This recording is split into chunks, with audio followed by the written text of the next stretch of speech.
यो इनामेल सिद्धिएर डेन्टिन आइसक्यो भनेपछि यो एक्सपोज हुँदा बित्तिकै के हुन्छ अनि त्यसपछि मान्छेलाई सिरिङ हुन्छ क्या ठिक छ। त्यही भएर यो जुन हामीले घेरा बनाएको यो घेरा के हो त ड्रइङमा देखाएको भन्दा डेन्टिनल टिब्युल्स हो। टिब्युल हो, डेन्टिन टिब्युल्स। डेन्टिनल टिब्युल्स भित्र के हुन्छ नर्भको डेन्ड्राइटिक प्रोसेसहरू चाहिँ बेसिकल तल त नर्भ हुन्छ होइन, नर्भको मेन सेल बडी तल हुन्छ, यसको डेन्ड्राइटिक प्रोसेस चाहिँ यहाँ भित्रसम्म गएको हुन्छ, त्यसले गर्दा चाहिँ मान्छेलाई सिरिङ हुन्छ है। अब अर्को कुरा भनेको यो के मतलब यो डेन्ड्राइट्सहरू चाहिँ टिब्युलहरू नर्भ सेन्सिटिभ हुन्छ।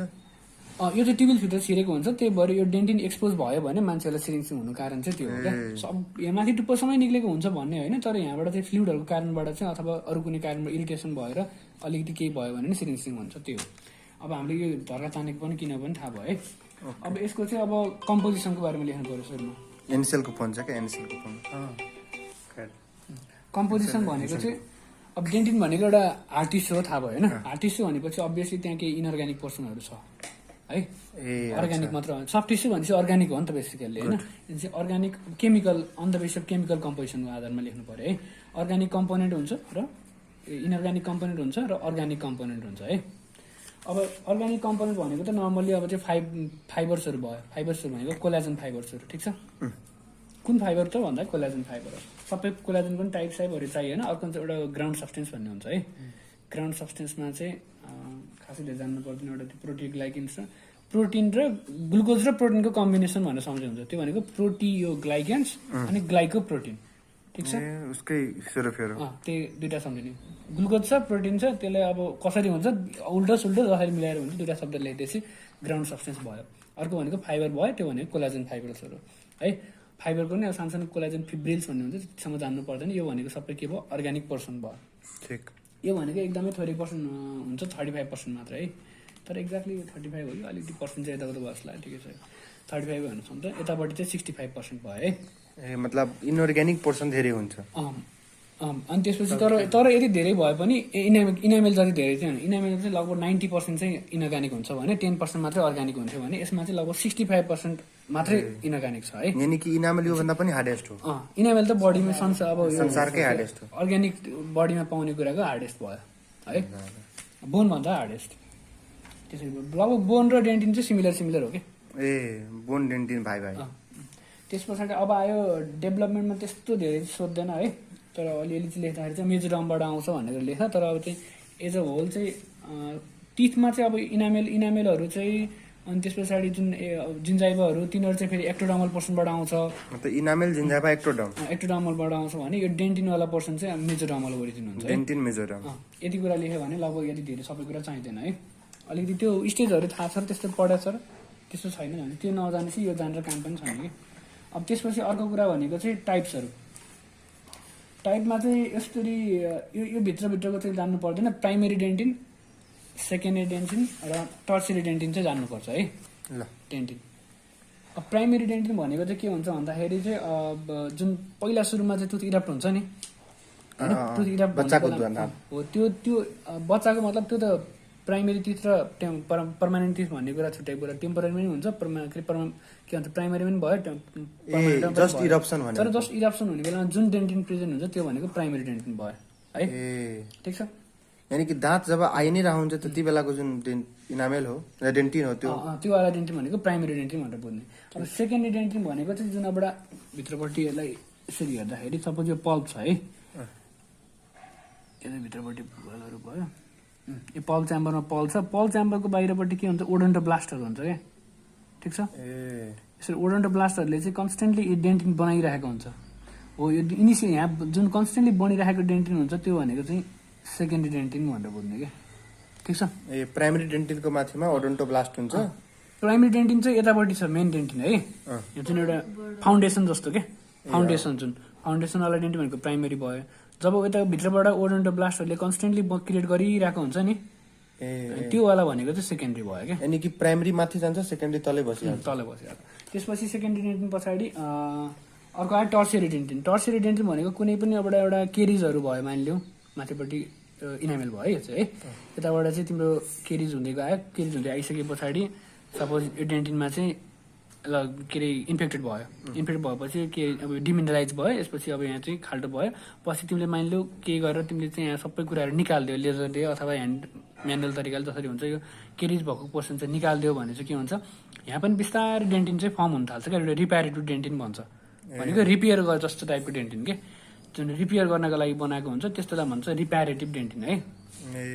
रिपेरेटिभ डेन्टिन भनेको चाहिँ यो चाहिँ टर्सियरी डेन्टिन भयो क्या, अथवा रियाक्टिभ पनि भन्छ है, रियाक्टिभ डेन्टिन यो भनेको टर्सियरी भयो। सेकेन्डरी भनेको जुन एउटा चाहिँ ओरेन्ट त्यो पल्पसँग चाहिँ नियर टु द पल्प होइन, पल्पको नजिक भएको वाला भयो भने यो चाहिँ ओडोन्टोब्लास्टबाट आएको, यो चाहिँ अब इनिसियल जुन एउटा फाउन्डेसन जस्तो भनौँ न ड्युरिङ द इरप्सन, त्यो ड्युरिङ इरप्सनहरू हो त्यो वाला चाहिँ प्राइमरी भयो।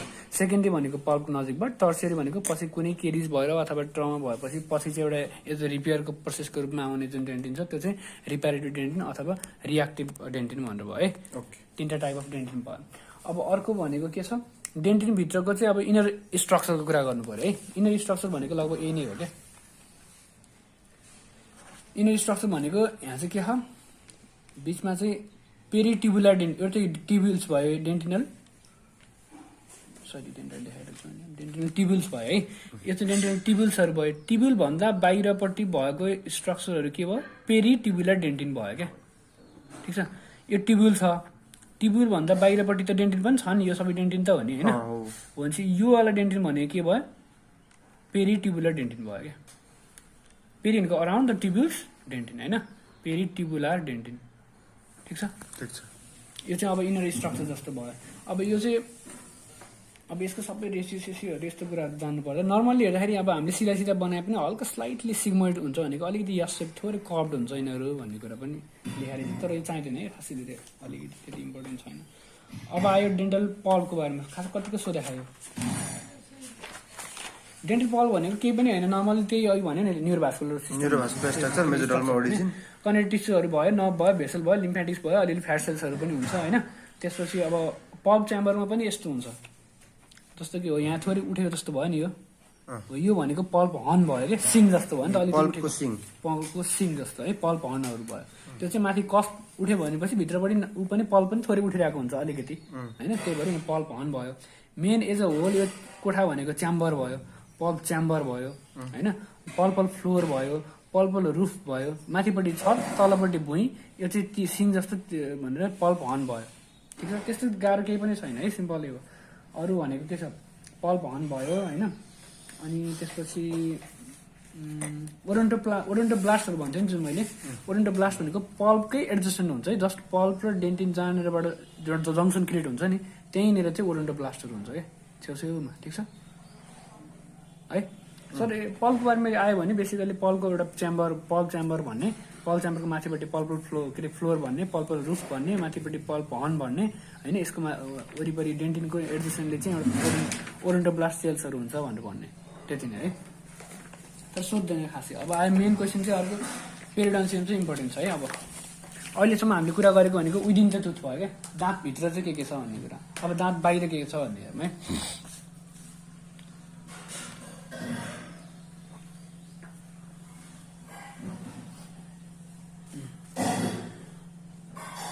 सपोज यो चाहिँ कोरोनल पोर्सन भयो, योभन्दा तलपट्टि रुट पोर्सन भयो है।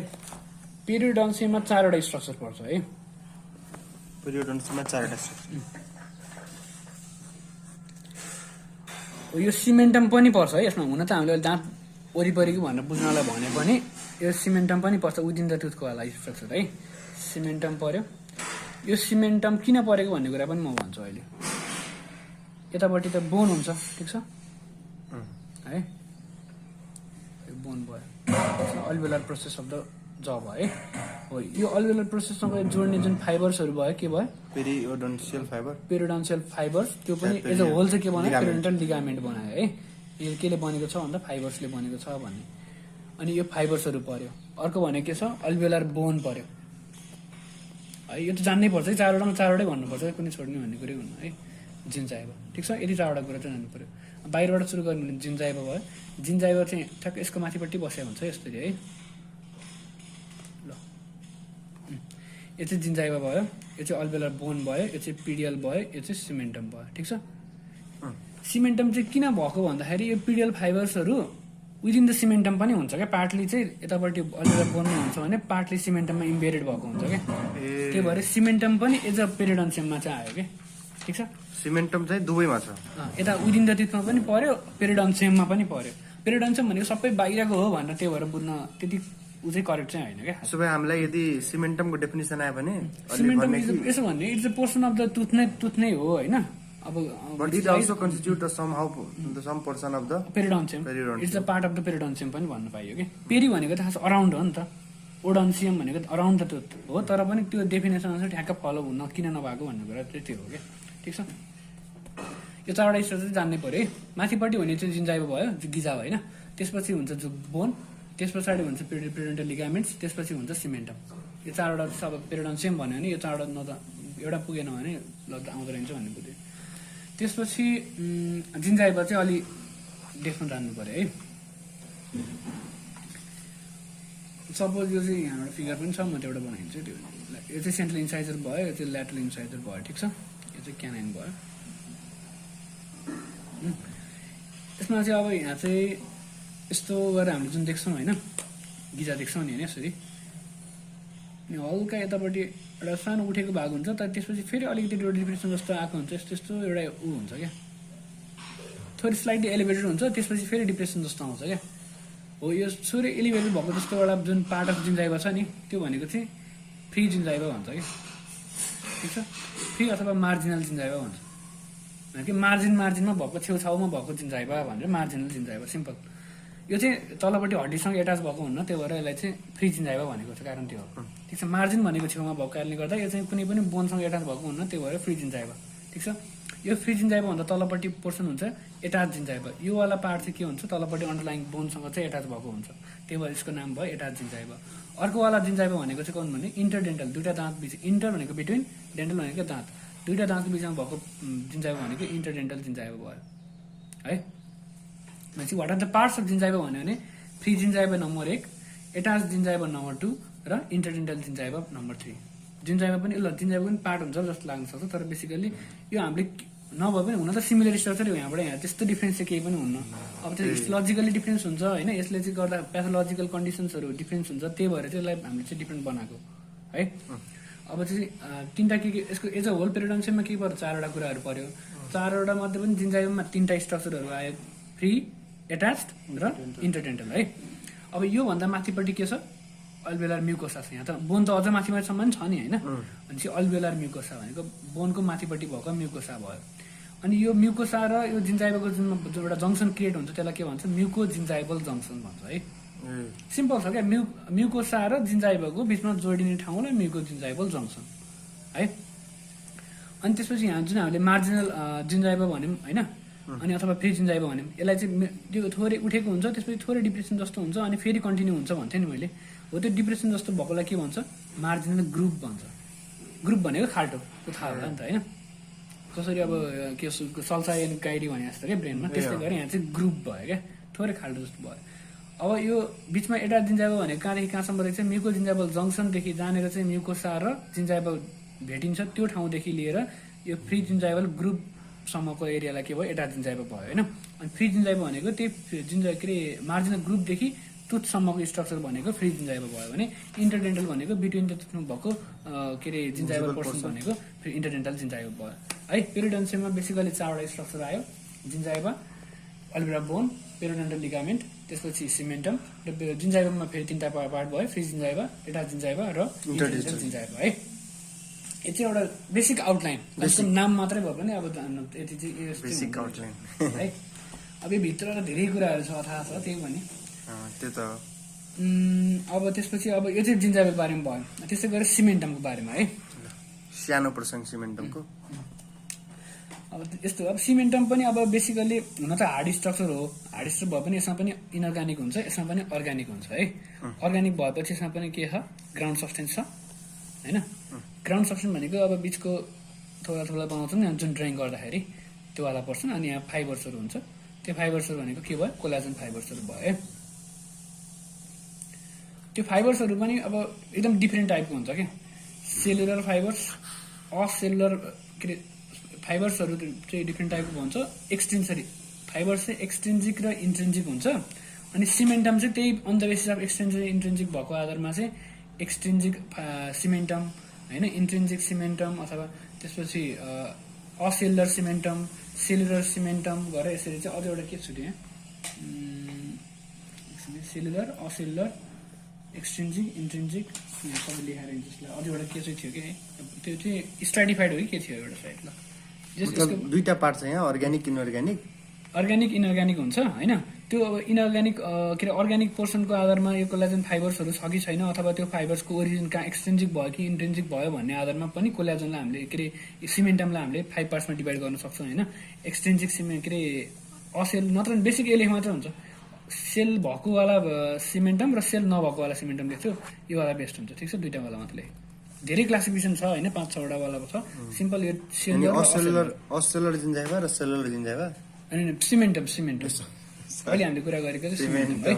हुन त अरूवाला 5-6वटा अझै वाला पनि क्लासिफिकेसन छ, त्यो जान्नु परेन होइन। अहिले बेसिकली सेल भएकोवाला र सेल नभएकोवाला सिमेन्टम भन्नुहुन्छ है।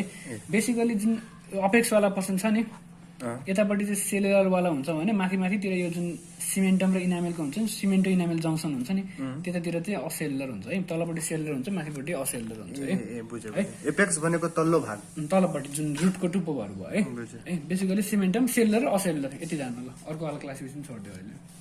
अनि त्यस पछाडि अब यसमा चाहिँ कोलाजन फाइबर्सहरू हुन्छ। कोलाजन फाइबर्सहरू पनि अर्को सार्पिज फाइबर हुन्छ, चाहिँदैन यस्तो कुराहरू। सार्पिज फाइबर ठुल्ठुलो गब्दियो उसले।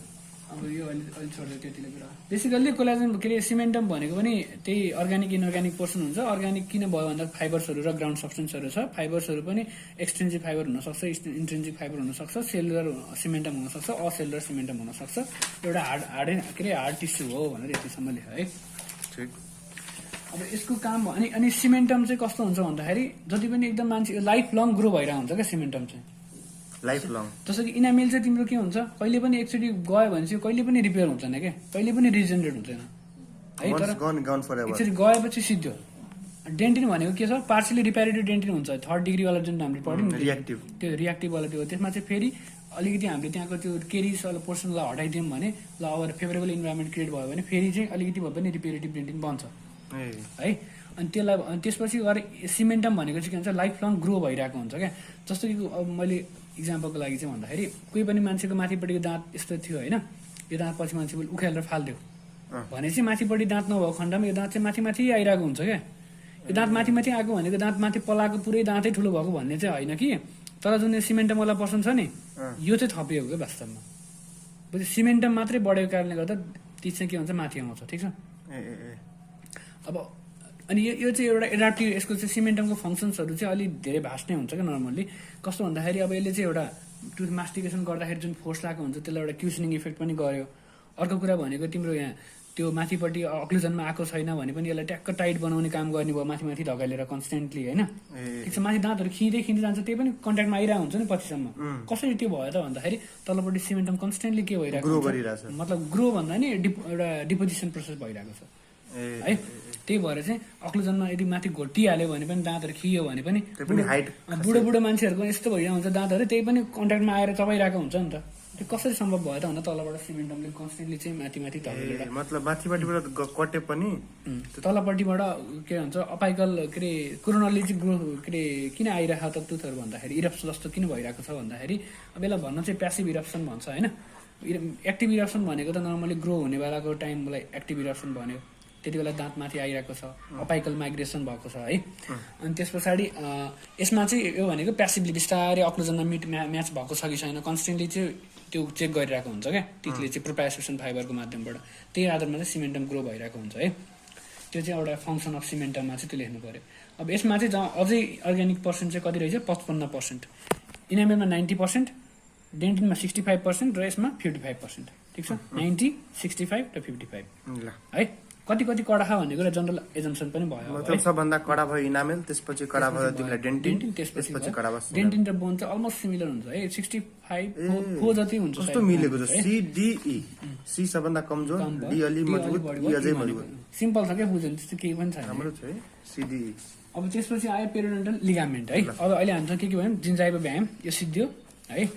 सिमेन्टम अलमोस्ट लगभग है 55% वाला भन्ने पुग्ने। अब आयो पेरियोडन्टल लिगामेन्ट सबभन्दा जस्तो के हुन्छ अनि अब यो पनि इम्पोर्टेन्टै छ। यो हामीले त्यो निहाम हामीले यही गराउनु पर्छ। ठिक छ, यसै यसलाई एकचोटि यस्तो हेरौँ है। यो चाहिँ बोन भयो है, ठिक छ। एल्भियोलर बोन। बोनको माथिपट्टि के छ? जिन्जाइभा छ है। अब यसको जिन्जाइभा पनि बाहिरपट्टि एपिथेलियम हुन्छ, भित्रपट्टि कनेक्टिभ टिस्यु हुन्छ होइन। यो चाहिँ होललाई चाहिँ हामीले जिन्जाइभा भन्छौँ। ल ठिकै छ। एपिथेलियम चाहिँ नर्मल हामीले जुन पढ्यौँ नि हिस्टोलोजीमा त्यही नै हो एपिथेलियम है। अब यहाँ फाइबर्सहरू चाहिँ डिफ्रेन्ट टाइपको हुन्छ क्या फाइबर चाहिँ। एकचोटि यता हेरौँ है। नर्मली चाहिँ एउटा चाहिँ तलपट्टि यस्तो यस्तो खालको हुन्छ, यसलाई भन्छ अपाइकल फाइबर्स। सिधै उता तलतिर डाइरेक्ट भएको हुन्छ, एपेक्सतिर हुन्छ। यो चाहिँ अब यहाँ पनि यस्तै यस्तै लाइन भएको हुन्छ। यो चाहिँ इन्टर रेडिकुलर फाइबर्स है। इन्टरपेकुलर भन्न लागेको थियो। इन्टर रेडिकुलर भनेको, रेडिकल भनेको के हो? रेडिकल भनेको काटेर फाल्दिने। रेडिकल भनेको एउटा रेडिकल पोर्सन भनेको रुट पोर्सन हो नि त। रेडिकल भनेको रुट हो नि त होइन। रेडिकल भनेको मुलालाई पनि के भन्छ? रेडिस भन्छ नि होइन। भनेको बेसिकली त्यो जरा भन्दा तल माटो भन्दा तल गडिएको भन्ने बुझिन्छ क्या, त्यो ओरिजिन ओडको ओरिजिन अनुसार हेरेर हुन्छ है। रेडिकल भनेको रुट हो। रुट भनेको बिट्विन द इन्टर भनेको बिट्विन, रेडिकल भनेको रुट, बिट्विन द रुट भएको जुन फाइबरहरू छ इन्टर रेडिकुलर के भयो फाइबर्सहरू भयो है। Apical fibre, inter radical fibre. अनि यहाँ चाहिँ अर्को फाइबर हुन्छ होरिजोन्टल फाइबर्सहरू हुन्छ है, ठिक छ। होरिजोन्टल फाइबर। अनि यिनीहरू हुन्छ अब्लिक फाइबर्स है, थोरै बाङ्गा फाइबर्सहरू। यो चाहिँ के हुन्छ? क्रिस्टल फाइबर्सहरू भनेको ठ्याक्क यो हड्डीको त क्रेस्ट हो नि त, यो त बोनको त क्रेस्ट भयो नि त, टपमा भयो नि त। क्रेस्ट एन्ड ट्रप भन्छ नि यस्तो त्यो वेबहरू हुन्छ नि। अनि यो क्रिस्टल फाइबर्सहरू भयो, होरिजोन्टल फाइबर भयो, अब्लिक फाइबर भयो, अपाइकल फाइबर भयो र इन्टर रेडिकुलर फाइबर चाहिँ के हो? अल द टाइप्स अफ के भयो? टाइप्स अफ लिगामेन्ट फाइबर्स है, ठिक छ। पेरियोडन्टल लिगामेन्टमा चाहिँ बेसिकली के भयो? यसको फङ्सन्सहरू चाहिँ एकदमै इम्पोर्टेन्ट छ है, जान्नुपर्छ। फङ्सन चाहिँ के भयो भन्दाखेरि एउटा चाहिँ यसले के गर्यो? सबैभन्दा पहिलो कुरा भनेको सक एब्जर्प्सन गर्यो। जति पनि दाँतले यत्रो लगभग एउटा दाँतमा कति फोर्स पर्छ? लगभग 60 to 70 kg फोर्स पर्छ है। त्यति धेरै फोर्स पर्दाखेरि त्यो के हुन्छ त? अब सबै थिचिन थाले तल बोनमै सबै डाइरेक्टली ट्रान्सफर भयो भने त के हुन्छ? बोन त खिँदै जान्छ नि त। त्यो नगरेर यहाँ चाहिँ थोरै एउटा ग्याप क्रिएट भएको। त्यो ग्याप क्रिएट किन भएको त भन्दाखेरि त्यो फाइबर्सको लागि। त्यो फाइबर्सले के गर्छ? एउटा सक एब्जर्प्सन गर्ने काम गर्यो क्या। यहाँ फ्लुइड हुन्छ, त्यो फ्लुइड हल्का यो चाहिँ भरिँदै खाली हुँदै भरिँदै खाली हुँदै गर्छ। अनि त्यसले गर्दा चाहिँ सक एब्जर्ब भयो, त्यसले गर्दा बोन चाहिँ रिजर्प्सन हुन पाएन तलबाट होइन। सिम्पल पानीको धाराबाट पुरै ढुङ्गा खाल्टो परे हुन्छ भने 50 kg फोर्स हरेकचोटि लगाउँदाखेरि कस्तो हुनुपर्ने सोच न। तर त्यो हुनबाट जोगाउने कुरा के हो भनेको पिडिएल। 50 kg फोर्स कसरी लागिहाल्छ है? नर्मल चलाउँदाखेरि नर्मल त्यति फोर्स लाग्छ? इन्डिभिजुअल पर एरिया निकाल्यो भने त्यति फोर्स लाग्छ क्या है। अनि त्यस पछाडि एउटा भनेको यो सक एब्जर्बर त एउटा कमन सेन्सबाटै थाहा भयो है। बेसिकली त्यत्रो फोर्स लाग्दैछ, त्यसलाई ठेक्नको लागि त्यसले के गर्यो? सक एब्जर्प्सन गर्यो। अर्को कुरा भनेको चाहिँ फर्मेटिभ फङ्सन भनेको जुन अघि सिमेन्टमवाला कुरा गरेँ नि, पिडिएलहरू चाहिँ सिमेन्टमसँग एट्याच भएको हुन्छ तलपट्टि, ठिक छ। हो यसले चाहिँ अब कति चाहिँ अब फोर्स लागिरहेको छ माथिबाट चाहिँ ट्रान्समिट भएको छ भन्नको लागि एउटा प्रोप्रायोसेप्टिभ फाइबर्सहरू हुन्छ क्या। प्रोप्रायोसेप्सन भनेको जस्तो कि एउटा टच सेन्सेसन पोइन्टहरू त्यो फाइबरहरू थाहा छ नि अलिअलि है, बेसिकमा पढेको हो। त्यो प्रोप्रायोसेप्टिभ फाइबर्सले अब हामीलाई सिमेन्टम थप्नु छ कि छैन भन्ने कुरा चाहिँ कन्सटेन्टली चाहिँ इन्फर्मेसन दिइरहेको हुन्छ। अनि त्यसमा चाहिँ एउटा फर्मेटिभ फङ्सन पनि गर्यो क्या यसले, ठिक छ। सिमेन्टम थप्ने काम पनि गर्यो, सक एब्जर्प्सन गर्ने काम पनि गर्यो। यहाँबाट यसले यहाँ ब्लड सप्लाईहरू हुन्छ है, ब्लडहरू नभएर यहाँबाट गएर जिन्जाइभासम्म सप्लाई गरेको हुन्छ क्या यसले। भनेको यो तितको वरिपरि भएको स्ट्रक्चरहरू बोनको पनि सबपेरियोस्टियल के अरे सुप्रापेरियोस्टियल सप्लाईहरू गर्ने काम चाहिँ एपिडियलमा भएको नर्भ्स र भेसल्सले गरिरहेको हुन्छ है। भनेपछि यसमा के भयो? न्युट्रिसन भनेको ब्लडको कारणबाट भयो, सेन्सरी भनेको नर्भको कारणबाट भयो, सक एब्जर्प्सन भनेको अब त्यो फाइबर्सले त्यही फोर्सलाई चाहिँ कसरी चाहिँ ट्रान्समिट हुनबाट चाहिँ बोनमा डाइरेक्टली ट्रान्समिट हुनबाट प्रिभेन्ट गर्यो नि त, त्योवाला काम भयो। फर्मेटिभ भनेको सिमेन्टमवाला कुरा भयो है। अनि सपोर्टिभ भनेको चाहिँ अब के अरे टिथलाई एज अ सपोर्ट पनि त गर्यो नि त्यसले होइन, त्यो राख्नलाई अब अडिन हेल्प गर्यो भन्ने एउटा प्लेसमा राख्यो भन्ने कुरा। यही 5वटा फङ्सन चाहिँ जान्नु पर्यो है। अर्को चाहिँ अब यसमा पनि हामीले के छ? फाइबर्सहरू कुरा गऱ्यौँ है। स्ट्रक्चरल कम्पोनेन्टमा चाहिँ सेलुलरहरू कस्तो कस्तो हुन्छ, एक्स्ट्रा सेलुलरहरू कस्तो हुन्छ र कनेक्टिभ टिस्यु कस्तो कस्तो हुन्छ, ठिक छ। कनेक्टिभ टिस्युमा चाहिँ के पऱ्यो? नर्भ, ब्लड भेसल्स, लिम्फेटिक जहाँ पनि हुन्छ यहाँ पनि भयो है, त्यस्तो केही पनि छैन। अब जुन अब आयो एक्स्ट्रा सेलुलर मैले फाइबरहरू देखाएँ नि, के देखाएँ मैले? अपाइकल देखाएँ, अब्लिक देखाएँ, होरिजोन्टल देखाएँ, क्रिस्टल देखाएँ, इन्टर रेडिकुलर देखाएँ है। सरी, त्यो बाहेक अरू के हुन्छ भन्दा इलास्टिक फाइबर्सहरू पनि बिचबिचमा थपेको हुन्छ कतै कतै है। यो चाहिँ मेन प्रिन्सिपल्स फाइबरहरू हो। मैले देखाएको कुन कुन भयो यो छ नि, यति चाहिँ जान्नै पर्यो है कमसेकम। यति चाहिँ मस्ट नो हो, बाँकी गुड टु नो। यो सबै के हो प्रिन्सिपल फाइबर्सहरू हो सबै। यहाँ छुट्टा चाहिँ नलेखाएको हुन्थ्यो। यो चाहिँ के हो प्रिन्सिपल फाइबर्सहरू है। ट्रान्ससेप्टल पनि लगभग बिट्विन द सेप्टा जस्तै भयो। अनि त्यस पछाडि इलास्टिक सेकेन्डरी फाइबर्सहरू भनेको चाहिँ बिचमा चाहिँ मिक्स्ड भएकोहरू अलिअलि है। ग्राउन्ड सब्सटेन्स त नर्मली सिमेन्टम विदिन द सिमेन्टम पनि थियो र यहाँ पनि छ, ठिक छ। यो सबै एक्स्ट्रा सेलुलर कम्पोनेन्ट भनेको के हो, सेल बाहेक अरू कुरा भनेको फाइबर्सहरू भयो है।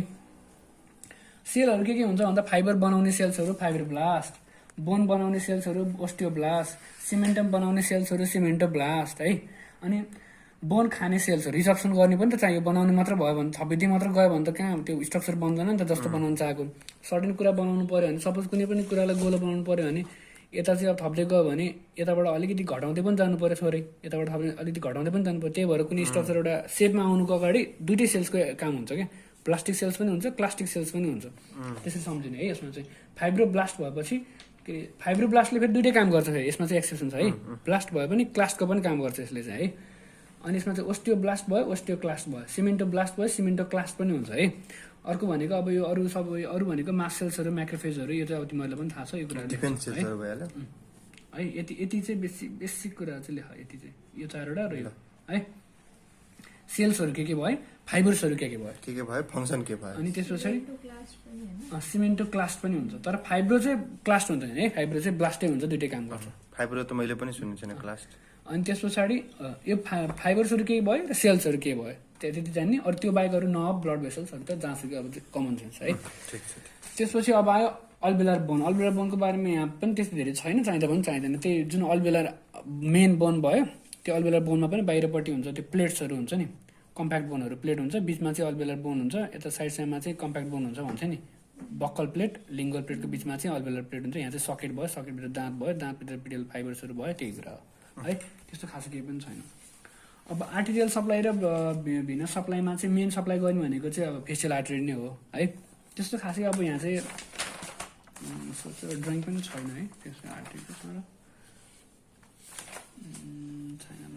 मेन भनेको फेसियल आर्टरी, मेन भनेको फेसियल आर्टरी नै हो है। यो एरियामा जति पनि छ नि 10 जेब्रा बिट माई क्याट भन्ने एउटा बनाइ नै हुन्छ, नत्र भने त्यो चाहिँ उसको नर्भको हो सायद निमोनिक्स चाहिँ। आर्टरीमा त्यस्तो निमोनिक्स चाहिँ मैले बनाउनु ठिकै एउटा भनिदिन्छु नि त फेसियल आर्टरी। किन हामीलाई सोधे पनि आर्टरियल सबैलाई त सोध्दैन, पक्कै पनि सोध्दैन, जस केले सप्लाई गर्छ सर्ट नोट सोध्छ। अनि सबमा फेसमा छ, फेसमा हुने फेसियल आर्टरी है।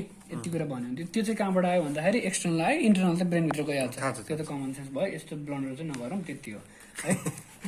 अनि त्यसपछि भिनस ड्रेनेज भनेको अब इन्टरनल जुगुलर के अरे एकछिन ल ठिकै छ के अरे जुगुलार भेन भने थाहा छ नि अलिअलि है। त्यो जुगुलार भेनको पनि इन्टरनल जुगुलार भेनमा गएर चाहिँ ड्रेनेज हुन्छ। अब त्यसमा पनि भित्रभित्र अब यहाँ चाहिँ इमिसरी भिन्सहरू तिनीहरू कुराहरू आउँछ, सबै कुरा चाहिँदैन। बेसिक अहिले कहाँ गएर ड्रेन हुन्छ त एज अ होल डाइरेक्ट ल भन्नु न त भन्यो इन्टरनल जुगुलार भेन। यो दुईटा शब्द जानेपछि लगभग internal jugular vein facial artery दुईटा कुरा याद राख्छु, अरु याद राख्दिन। त्यो कुराहरू जान्नु पनि पर्दैन है, क्वेशन पनि सोधेको छैन। अब ओरल क्याभिटी हाइजिन र डेन्टिसन, यो खासै त्यति इम्पोर्टेन्ट टपिक होइन, क्वेशन चाहिँ आएको छ। एउटा चाहिँ इरप्सन डेटा पर्मानेन्ट डेन्टिसन, एकदम सिम्पल फर्मुला छ। ए ल ल त्यो चाहिँ म भनिदिन्छु है, त्यो चाहिँ भनिदियो है।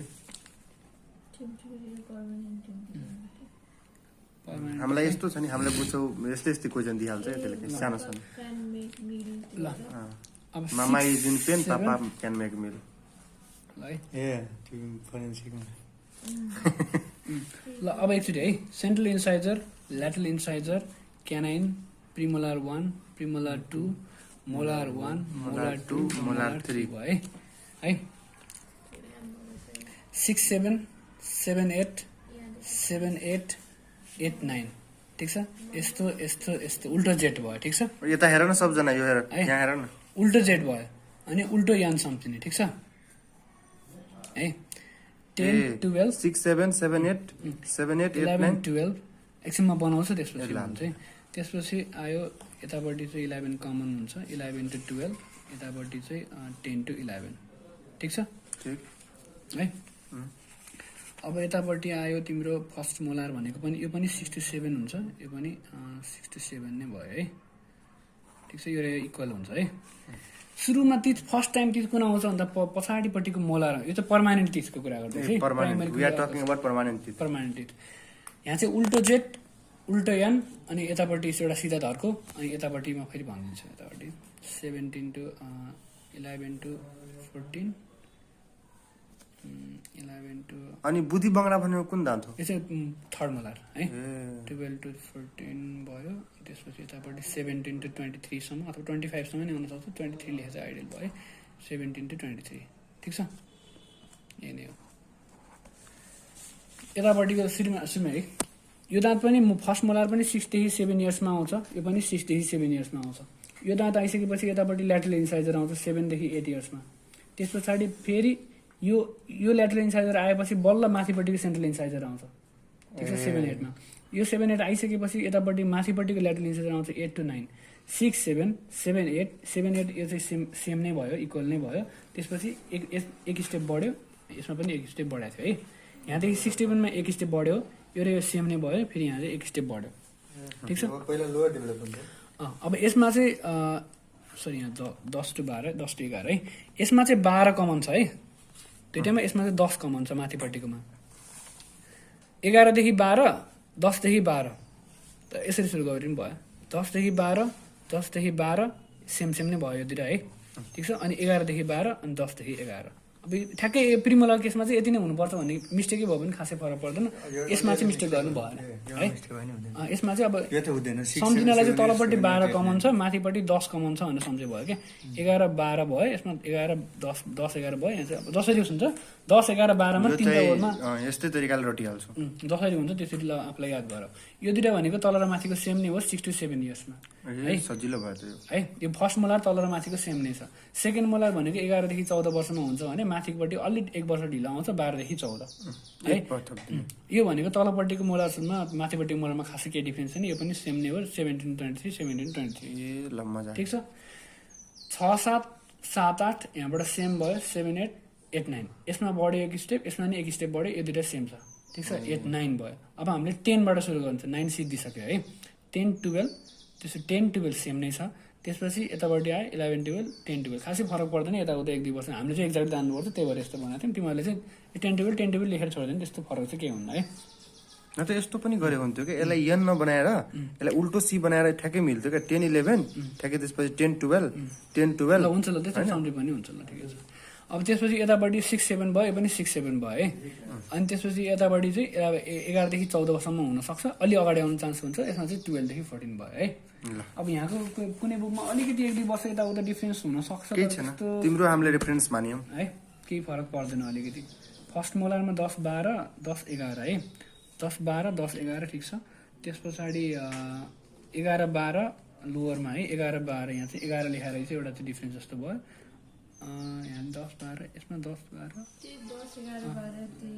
केही छैन सरलाई पनि याद हुँदैन होला यो यति खासै फरक पर्दैन त्यो एक्ज्याक्टली यति नै हुनुपर्छ भन्ने पनि कहीँ छैन त्यो अब डिफ्रेन्ट बुकमा डिफ्रेन्ट छ है तिमीले त्यसो निमोनिज बनाएको रहेछ त्योभन्दा यस्तो फिगर बनाइदियो भने सजिलो हुन्छ है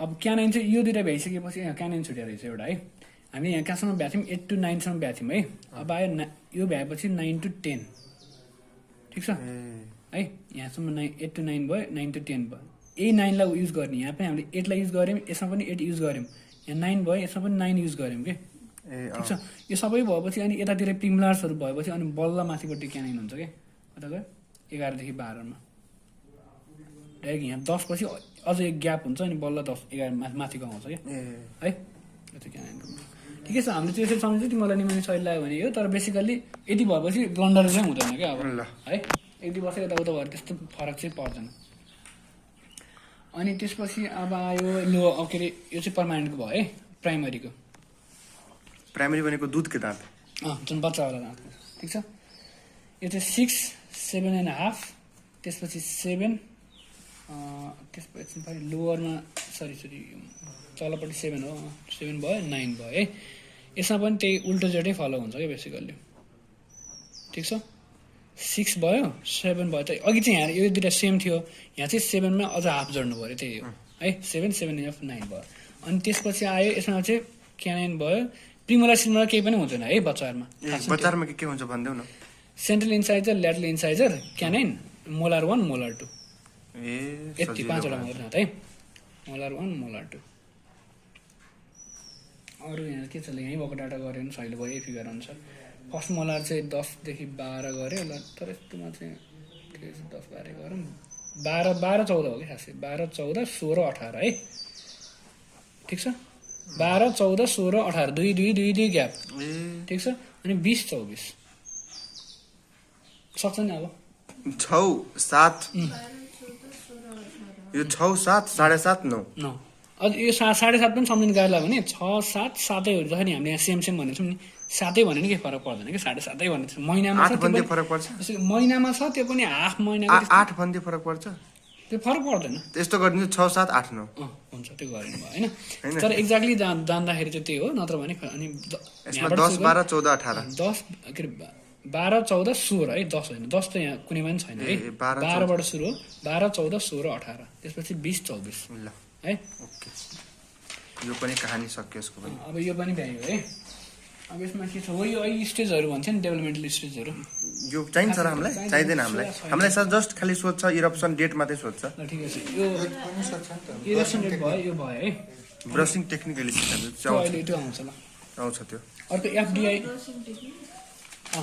अब आयो एफडिआई क्लिनिकल नोटेसन है तिनवटा छ है बेसिकली हामीसँग त्यो डाटाहरूलाई चाहिँ डिनोट गर्ने फेडरेसन डेन्टायर इन्टरनेसनले भन्ने छ है यसले दिएको क्लासिफिकेसन हो ठिक छ अब के आएन भने एफडिआई मात्रै लेख्दा पनि भयो यसमा चाहिँ बेसिकली अब 4वटा क्वाड्रेन्ट थाहा होइन 32वटा दाँतलाई upper right upper left upper lower left lower right गरेर यसो छुट्टा है क्वाड्रेन्ट यसलाई चाहिँ फर्स्ट क्वाड्रेन्ट भन्छ यसलाई सेकेन्ड क्वाड्रेन्ट भन्छ यसलाई थर्ड क्वाड्रेन्ट भन्छ यसलाई फोर्थ क्वाड्रेन्ट भन्छ है 1 यता 1 2 3 4 है ठिक छ यहाँबाट सुरु गर्ने यता अनि यस्तो भयो तलबाट यस्तो है है अनि फर्स्ट त्यसलाई चाहिँ 1 1 1 2 1 3 1 4 गरेर 1 8 सम्म भयो 2 1 2 2 2 3 गरेर 2 8 सम्म भयो 3 1 3 2 3 4 गरेर 3 8 सम्म भयो 4 1 4 गरेर 4 8 सम्म भयो ठिक छ यो चाहिँ यही हो फेडरेसन डेन्टल एसोसिएसन जुन तिमीहरूलाई क्वेसन आएको रहेछ यहाँ है FDI clinical notation of teeth भन्ने क्वाड्रेन्टको नाम लेख्ने upper right upper left lower right है अब अर्को युनिभर्सल भन्ने छ युनिभर्सलमा यु छ नि यु बनाइदिने क्या 6 1 2 3 4 5 6 7 8 9 10 गरेर यतापट्टि कतिसम्म भयो 16 सम्म भयो 17 18 19 गरेर 32 सम्म भयो ठिक छ सिम्पल युनिभर्सलको युलाई सम्झिने यस्तो गरेर है यसरी घुम्छ कि अनि ठ्याक्कै है अनि यसमा चाहिँ 1 यसमा फर्स्ट क्वाड्रेन्टको लागि 1 युज गर्ने सेकेन्डमा 2 युज गर्ने थर्ड क्वाड्रेन्टमा 3 युज गर्ने फोर्थ क्वाड्रेन्टमा 4 युज गर्ने है यदि गरेपछि एफडिआई यो क्वेसन पनि भयो है ठिक छ अब function of permanent teeth and eruption date त हामी कुरा गरिसक्यौँ अब फङ्सन भनेको के छ अब मास्टिकेसन आर्टिकुलेसन होइन यिनीहरू आफै लेख्न सक्छ त्यसपछि अब अर्को भनेको चाहिँ यो पनि लगभग भयो अब इरप्सन डेट्सहरू भनेको प्राइमेरी र डेसिडियस दुइटै लेख्नु पर्यो डेट्स मात्रै भनेर आयो भने होइन नत्र भने प्राइमेरी भने प्राइमेरी सेकेन्डरी भने सेकेन्डरी अब discuss the deciduous mix and permanent dentition of the in brief यो भनेको के हो डेसिडियस भनेको के हो मिक्स भनेको थाहा छ मिक्स्ड भनेको यस्तो हुन्छ नि त जस्तो यस्तोमा हुन्छ मिक्स भनेको प्रिमोलार त्यसरी होइन क्या जस्तो कि डेसिडियस टिथहरूलाई एदेखि ईसम्म डिनोट गरिन्छ ठिक छ ABCDE अब फेरि तिमीहरूले फेरि एफडिआई नोटेसन लेख भन्यो भने चाहिँ यो चाहिँ एडल्टको मात्रै हो नि फेरि है अब त्यस पछाडि के भन्छ अरे त्यस्तो बच्चाहरूको त सोध्दा पनि सोध्दैन होला सोध्दैन खासै है अब यही कुरालाई फेरि चाइल्डको भनेर आएको भए चाहिँ तिमीले अब अफ चाइल्डको भनेर आयो भने यसलाई लेख्दाखेरि 5 5 कोही अब क्वाड्रेन्टको नामै चेन्ज हुन्छ क्या बच्चाहरूको 5 6 7 8 भयो 1 2 अनि 5 1 5 2 5 3 गरेर 5 5 सम्म भयो ठिक छ यता 6 1 देखि 6 5 सम्म भयो है त्यसै चाइल्डको लागि 5 6 7 8 बाट सुरु हुन्छ भने 1 2 3 4 भनेको एडल्टको लागि है अब एडल्टको लागि अर्को भनेको जुन हामीले कुरा गऱ्यौँ यो अर्को पाल्मर नोटेसन सिस्टम भन्ने छ नि त्यसमा चाहिँ ABCDE भन्ने युज गरिन्छ क्या त्यो वर्ड लेटर चाहिँ है तिमीहरूलाई आउने क्वेसन चाहिँ एफडिआई वाला आएको हो त्यसमा चाहिँ 1 2 3 4 युज गर्ने भनेको एडल्टको लागि 5 6 7 8 युज गर्ने भनेको चाइल्डको लागि तर यदि हामीले ABCDE भन्ने पनि युज गरिन्छ यो भनेको तिम्रो के भन्छ बच्चाहरूको तिथको लागि मात्रै है यो भनेको सिगमन्डी पाल्मर सिस्टम भन्छ कि पाल्मर सिस्टम मात्र भने पनि हुन्छ यसलाई है यसलाई लेख्दाखेरि जस्तो कि यस्तो गरेर लेखिन्छ क्या यो भनेपछि के बुझ्नु पऱ्यो अप्परको लेफ्टको ए वाला मात्र रहेछ भनेर बुझ्नु पऱ्यो यस्तो गरेर यस्तो सी लेख्यो भने अप्परको राइटको क्यानाइन रहेछ भनेर बुझ्नु पऱ्यो होइन यस्तो गरेर ई लेख्यो भने अप्परको सेकेन्ड मोलार रहेछ भनेर बुझ्नु पर्यो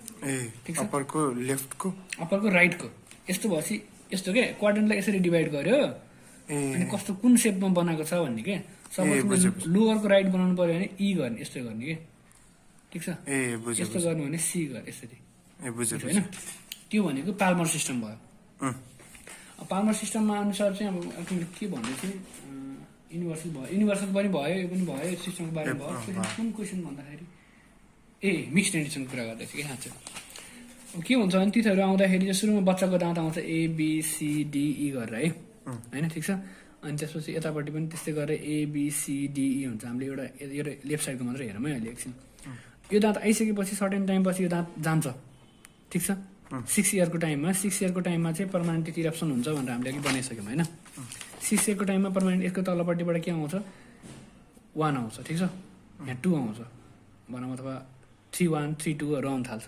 यो 3 1 3 2 आउने बेलामा के हुन्छ योभन्दा पछाडि पनि दाँतहरू आउनु थाल्छ 3 5 3 5 3 6 होइन 3 7 3 8 आउनु थाल्छ यो ईको सट्टा चाहिँ 3 5 आउँछ डीको सट्टा चाहिँ 3 4 आउँछ योभन्दा पछाडि चाहिँ 6 7 र 8 आउँछ ठिक छ हो यो बेलामा कुनै टिथहरू चाहिँ प्राइमेरी छन् र कुनै टिथहरू पर्मानेन्ट छन् भने त्यस्तो स्टेजलाई के भनिन्छ मिक्स डेन्टिसन भनिन्छ कि ए ठिक छ त्यो त कोही पनि मान्छेमा ल मेरो प्राइमेरीको अब पुरै म दाँत खोते भयो अब एकैचोटि अब पर्मानेन्ट आउँछ भने त्यस्तो हुन्न नि त एकैचोटि पुरै गएर पुरै आउने भन्ने त हुन्न नि त ए त्यो दाँतहरू हुँदा हुँदै पनि नयाँ दाँतहरू पनि थपिरहेको हुन्छ नि त भनेपछि त्यो स्टेजमा सर्टेन टिथहरू प्राइमेरी छन् सर्टेन टिथहरू चाहिँ पर्मानेन्ट थिइन् भने त्यो भनेको स्टेज भनेको चाहिँ मिक्स डेन्टिसन भयो है डेसिडुस भनेको चाहिँ पुरै दुधकै दाँत भनेको प्राइमेरी दाँत भयो होइन ए मिक्स्ड भनेको त मिक्स मिक्स भनेको टाइममा त्यो डेसिडियस प्लस पर्मानेन्ट भएको मिक्स भयो Permanent भनेको पर्मानेन्ट permanent भनेको चाहिँ पर्मानेन्टै भयो है अर्को भनेको चाहिँ अब 12 इयर्समा 12 इयर्सको के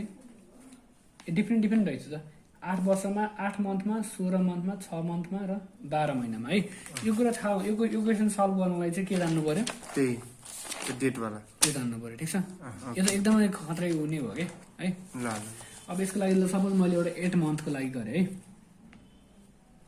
है सल्भ गर्नु पर्यो भने ल अब हेर्नु पर्यो 6 यो सबै मन्थ हो भनेपछि यो सबै इयरमा छ यो त सबै इयरमा हो यो सबै मन्थमा हो है बच्चाको चाहिँ सबै मन्थमा क्यालकुलेट हुन्छ अब यत्रो 24 वर्ष भने कि 24 महिना अनि यो त एडल्टको हो सरी यो चाहिँ इयरमा भयो है यो तल यो चाहिँ मन्थमा भयो है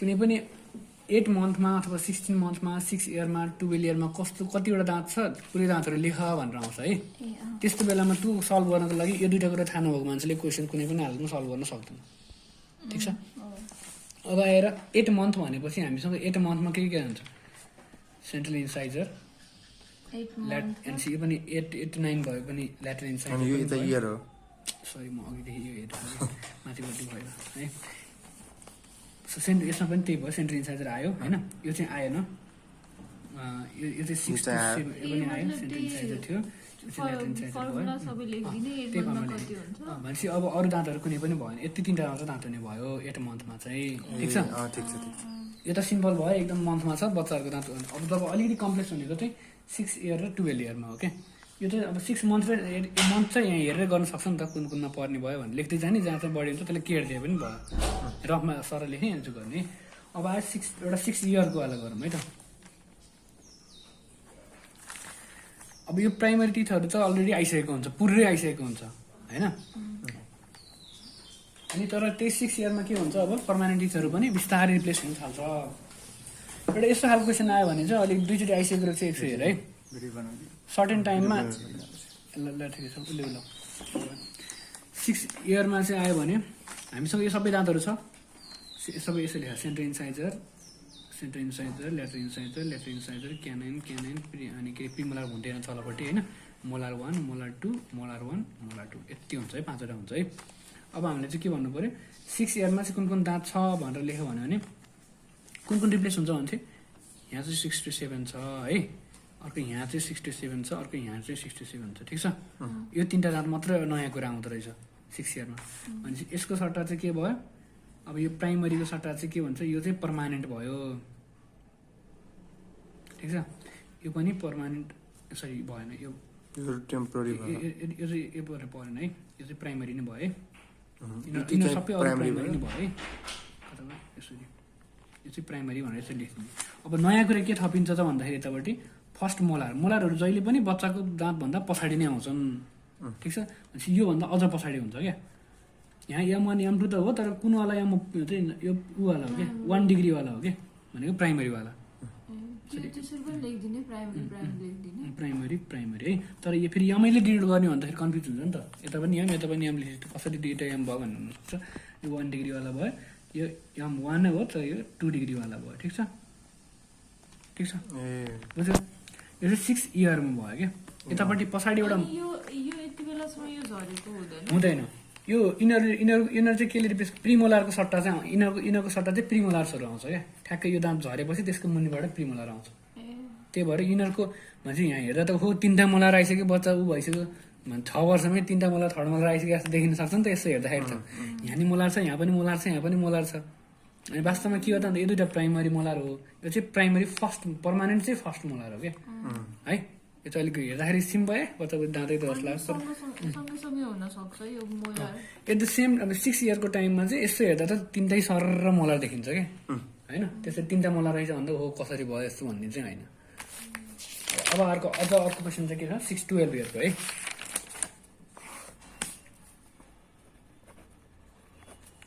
टुवेल्भ इयरमा के छ हामीसँग यो दाँतहरू त अलरेडी हुन्छ, कति दाँतहरू यहाँबाट निक्लेर जान्छ। निक्लेर अब जुन तलबाट दाँतहरू आउँदै जान्छ त्यति डिप्रेस हुँदै जान्छ, एकछिन मगाउनु हुन्छ है त। अब हामी प्राइमरीमा अब यहाँ पर्मानेन्ट धेरै हुने चान्स छ, त्यही बढी छ, त्यही भएर हामी पर्मानेन्टबाट सुरु गर्छौँ है। यो आइसक्छ, यो आइसक्छ, यो आइसक्छ, यो आइसक्छ, यो आइसक्छ। 6-12 भनेपछि यो 4वटै आयो होइन, ठिक छ। तर अनि यो पनि अघि 61मा आइसक्यो, अब यो पनि आइसकेको हुनसक्छ, यो मात्रै आएको हुँदैन, ठिक छ। भनेपछि अब हामीले के गर्न पायो, सेन्टर इन्साइजर, सेन्टर ल्याटरल इन्साइजर, ल्याटरल इन्साइजर होइन। क्यानाइन पनि आइसक्यो, प्रिमोलार पनि आइसक्यो, प्रिमोलार 1 पनि आयो, प्रिमोलार 2 पनि आयो है, 1 2 अनि मोलार त झन् 6 वर्षमै आएको हो। मोलार 1 मोलार 2 पनि आएको हो। मोलार 3 पनि के हुन्छ 11-14 आएको हुन्छ भने अर्को 12-14 हुन्छ। अब M2 सम्म चाहिँ आएको हुनसक्छ, तर यो पनि डाउटफुलै छ है, ठिक छ।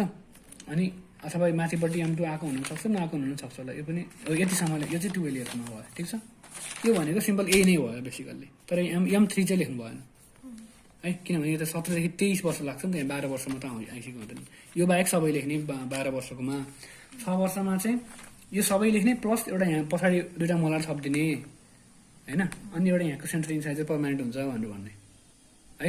अनि 6 मन्थवाला आयो भने यो 3टा मात्रै भयो, 8 मन्थमा सरी, ठिक छ। 6 मन्थमा त एउटा सेन्टर इन्साइजर मात्र भयो है। त्यो 8 मन्थमा चाहिँ 3टा भयो।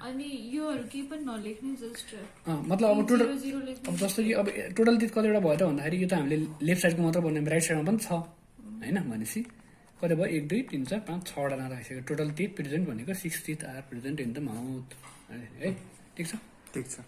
ठ्याक्कै यता हामीले एउटा साइडको मात्र सल्भ गऱ्यौँ नि त। यो त एउटा साइड लेफ्ट साइडको मात्र हो नि त, तल माथि राइट साइडमा पनि छ।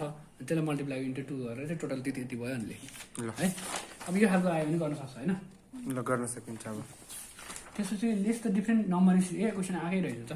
अघि हामीले अब नम्बरिङ सिस्टममा चाहिँ उसले उयो थिएन है सायद, यस्तो हुन्छ है। नम्बरिङ सिस्टममा चाहिँ एउटा चाहिँ पाल्मर सिस्टम भन्ने छ है। पाल्मर सिस्टममा चाहिँ हामीले यस्तो क्वाड्रेन्ट जसरी युज गर्छौँ है। अब सपोज एउटा क्यानाइन टिथले पहिला बच्चाहरूको दाँतमा चाहिँ ABCDE गरेर डिनोट गरिन्छ होइन। अर्को एडल्टको केसमा 1 2 3 4 4 5 6 7 गरेर यसरी डिनोट गरिन्छ। सपोज अब हामीले मानिलिउँ लभ कुमारको थर्ड मोलार इन्डिकेट गर्नु पऱ्यो भने के गर्ने, लोवर थर्ड मोलार गर्नु पऱ्यो भने यस्तो गरेर यस्तो बनायो। यो चाहिँ एडल्टको केसमा, ठिक छ। भने चाइल्डको केसमा चाहिँ के गरिन्छ, अब सपोज बच्चाको फर्स्ट मोलार बनाऊ भन्यो भने के भयो ABCDE भनेपछि D र E चाहिँ हो नि त। D र E 2टा मोलार हो, D चाहिँ फर्स्ट मोलार भयो, यो चाहिँ सेकेन्ड मोलार भयो है। भनेपछि अब यसलाई चाहिँ हामीले D गर्नु पर्यो। यो चाइल्डको केसमा चाहिँ यस्तो भयो, एडल्टको केसमा चाहिँ एडल्टको केसमा नम्बर युज गर्ने यस्तो छ नि त। अनि यो यस्तो छ हो, यसको यो कस्तो सेपमा छ, कुन क्वाड्रेन्टमा छ भन्नेको आधारमा यो युज गर्ने। त्यो लोअर भयो नि त। यस्तो यसलाई 4वटा यस्तो बनाउने होइन। एउटा यसलाई यस्तो गर्नु भनेको र यस्तो गर्नु भनेको सेम हो भनेर सोच्ने। सपोज तिमीलाई अब यो क्वाड्रेन्टको कुनै चाहिएको भने यस्तो बनाउने यस्तो बनाउने होइन। अब यो क्वाड्रेन्टको चाहियो भने ई बनाउने, यस्तो गऱ्यो भने डी यसरी बनाउने क्या, ठिक छ। यहाँ लेटर त जुनसुकै हुन सक्नु भयो, साइन चाहिँ यस्तो फर्ममा आउनु भयो है। यो चाहिँ पाल्मर सिस्टम भयो है, यो भनेको फर्स्टवाला भयो। सेकेन्ड भनेको एफडिआई सिस्टम भयो। एफडिआई सिस्टममा क्वाड्रेन्टको ऊ हुन्छ, एउटा क्वाड्रेन्टको एउटा नम्बर हुन्छ है। यो क्वाड्रेन्टलाई 1 2 3 4 भनिन्छ। अब कुनै नाम लेख्दाखेरि 1 1 1 2 1 3 1 4 यसरी लेखिन्छ होइन, 1 8 सम्म लेखिन्छ। यतापट्टि 2 1 देखि 2 8 सम्म लेखिन्छ, 3 1 देखि 3 8 सम्म लेखिन्छ, 4 1 देखि 4 8 सम्म लेखिन्छ। सपोज मानिलिउँ तिम्रो अब चाहिँ क्यानन के फर्स्ट प्रिमोलारले गर्नु पर्यो भने चाहिँ, सपोज ल माथिपट्टिको राइट क्वाड्रेन्टको फर्स्ट प्रिमोलारले गर्नु पर्यो भने चाहिँ डाइरेक्ट 2 4 लेख्थ्यो भयो क्या। अरू यस्तो यस्तो साइन बनाउनु परेन होइन, डाइरेक्ट यति लेखिदिए चाहिँ इनफ भयो। यसमा चाहिँ यस्तो साइन चाहियो, यो यस्तो यो क्वाड्रेन्टको साइन बिना यहाँ काम भएन होइन। यसमा चाहिँ क्वाड्रेन्टको सट्टा चाहिँ यस्तो साइनको सट्टा चाहिँ हामीले नम्बर युज गऱ्यौँ, 1 2 3 4 युज गऱ्यौँ, ठिक छ। अथवा तिमीले चाहिँ लोवरको राइटको ल फर्मुलर गर्नु पऱ्यो भने चाहिँ के गर्नु पऱ्यो, 4 को 8 गर्नु पऱ्यो, ठिक छ। ल यो चाहिँ के भयो, एफडिआई सिस्टम भयो है। अर्को युनिभर्सल, युनिभर्सलमा यस्तो गर्ने ठ्याक्कै यु बनाइदिने, 1 1 देखि के अरे 1 2 3 गरेर यसरी 16 तल 17 अनि 32 सम्म भयो है। अब डाइरेक्ट अब यतापट्टि क्वाड्रेन्टको ल सेकेन्ड मोलार भन्यो भने चाहिँ 16 भयो, के अरे 18 भयो, ठिक छ। यहाँ 18 पर्ने हो नि त, 19 20 गर्दाखेरि यसरी यताबाट आउँछ। तर त्यस्तो गाह्रो आउँदैन, सर कमसेकम यो दुइटा चाहिँ जान्नु पर्यो बेसी है। यो पनि भयो है। ब्रसिङ टेक्निकको बारेमा पनि आएको छ र क्वेसन, ब्रसिङ टेक्निक आएको रहेछ है। यस्तो गरेर ब्रसिङ टेक्निक छोडिदिउँ, अब सिधा अगाडि गइदिउँ हामी। ब्रसिङ टेक्निक चाहिँ एउटा भिडियो हेऱ्यो भने मजाले बुझ्छ है। ल अब एकदम इम्पोर्टेन्ट च्याप्टर आयो होइन। अब आयो डेन्टल प्लाक, अर्को आयो क्यालकुलस है। प्लाक भनेको चाहिँ एउटा माइक्रो अर्गानिजमको एउटा कोलोनी जस्तो हो। क्यालकुलस भनेको मिनरलाइज प्लाक हो क्या बेसिकल्ली। भनेको फोहोरहरू जब एकदम दह्रो भएर ढुङ्गा जस्तो भयो भने त्यो अब क्यालकुलस भयो क्या, जमिसक्यो। अब नर्मल्ली चाहिँ धेरैको अर्को एउटा के हुन्छ, मेट्रिया अल्बा भन्ने पनि हुन्छ है, मेट्रिया अल्बा। त्यो भनेको चाहिँ कस्तो भन्दाखेरि त्यो एयर स्प्रेडले सर फाल्दाखेरि त्यो फोहोर जान्छ, अथवा अलिकति सामान्य हल्का कोटाउँदा पनि निक्लिन्छ। भर्खर रिसेन्टली खाएको खानेकुराहरू छ भने त्यो मेट्रिया अल्बाहरू हो। एकदम भर्खर रिसेन्टली खाएको खानेकुरा होइन होइन। अनि त्यसपछि सजिलै चाहिँ हावाले सर त्यो हाम्रो स्प्रे हुन्छ क्या, डेन्टल स्प्रे हुन्छ, त्यो स्प्रे गर्दाखेरि जाँदैन भने त्यो चाहिँ प्लाक हो। अब त्यो नर्मल्ली हल्का हल्का कोतारे पनि जाँदैन, अलिकति एकदमै राम्रोसँग तुतसँग एट्याच भएको छ होइन, मिनरलाइज भइसकेको छ त्यो भने चाहिँ क्लाक, यो चाहिँ जनरल क्यालकुलस हो है। यो चाहिँ जनरल आइडिया भयो। अब डेफिनेसन लेख्दाखेरि चाहिँ डेन्टल प्लाक भनेको के हो त भन्दाखेरि एउटा माइक्रो अर्गानिजमको कोलोनी हो। कोलोनी हो भन्नुको मतलब के हो त भन्दाखेरि तिनीहरू एउटा यस्तो तरिकाले बसेको हुन्छ कि हरेक तिनीहरूको आफ्नो एउटा प्लाकभित्र त्यो वाटर सप्लाईको लागि एउटा लिभिङ अर्गानिजम जस्तो सर्कुलेटरी सिस्टम डेभलप भएको हुन्छ नि, तिनीहरू त्यस्तै खालको सर्कुलेटरी सिस्टम जस्तै डेभलप गरेर बसेको हुन्छ क्या। त्यति मतलब एडभान्स तरिकाले तिनीहरूले, त्यही भएर एन्टिब्याक्टेरियल पनि रेजिस्टेन्ट हुन्छ क्या तिनीहरूमा। प्लाकमा यत्तिकै नर्मल्ली माइक्रोअर्गानिजमहरू युज गर्यो भने त्यसले कामै गर्दैन क्या, किनभने तिनीहरूले आफ्नो लागि छुट्टै एउटा चाहिँ बाहिरपट्टि एउटा सिल जस्तो पनि क्रिएट गरेर बसेको हुन्छ। अनि त्यो आउँछ, एन्टिबायोटिक खायो भने पनि यहाँबाट ड्रेन भएर जान्छ, भित्र माइक्रो अर्गानिजमले एफेक्टै गर्दैन क्या डेन्टल प्लाकलाई। त्यसै भने चाहिँ एउटा एज अ कोलोनी त्यति अर्गनाइज भएर एउटा अर्गानिजम छुट्टै क्या एउटा हुन्छ नि, उसको माइक्रो इन्भाइरोमेन्टै क्रिएट गरेर बसेको हुन्छ क्या, त्यो चाहिँ के हो, प्लाक भयो, ठिक छ। नत्र जस्ट माइक्रो अर्गानिजम मात्र भएको भए यसरी पढ्नु नै पर्दैन क्या, किनभने त्यो यति अर्गनाइज यति रेजिस्टेन्ट कुरा किन भयो त भन्ने कुरा नर्मल स्ट्रक्चर भन्दा होइन भन्ने कुराले। यो प्लाक भन्ने कुरा अब तिमीहरूको त्यो हार्टको भल्भहरूमा पनि यस्तो डेभलप भएको हुन्छ, ठिक छ। त्यसमा पनि एन्टिबायोटिकले काम गर्दैन क्या, प्रोस्थेटिक भाल्भहरूमा यस्तो प्लाक क्रिएट हुन्छ क्या, जहाँ चाहिँ तिमी नर्मल एन्टिबायोटिकले काम गर्दैन है। त्यो अब त्यो तिसमा पनि हुन्छ रहेछ भन्ने कुरा जान्नु पर्यो।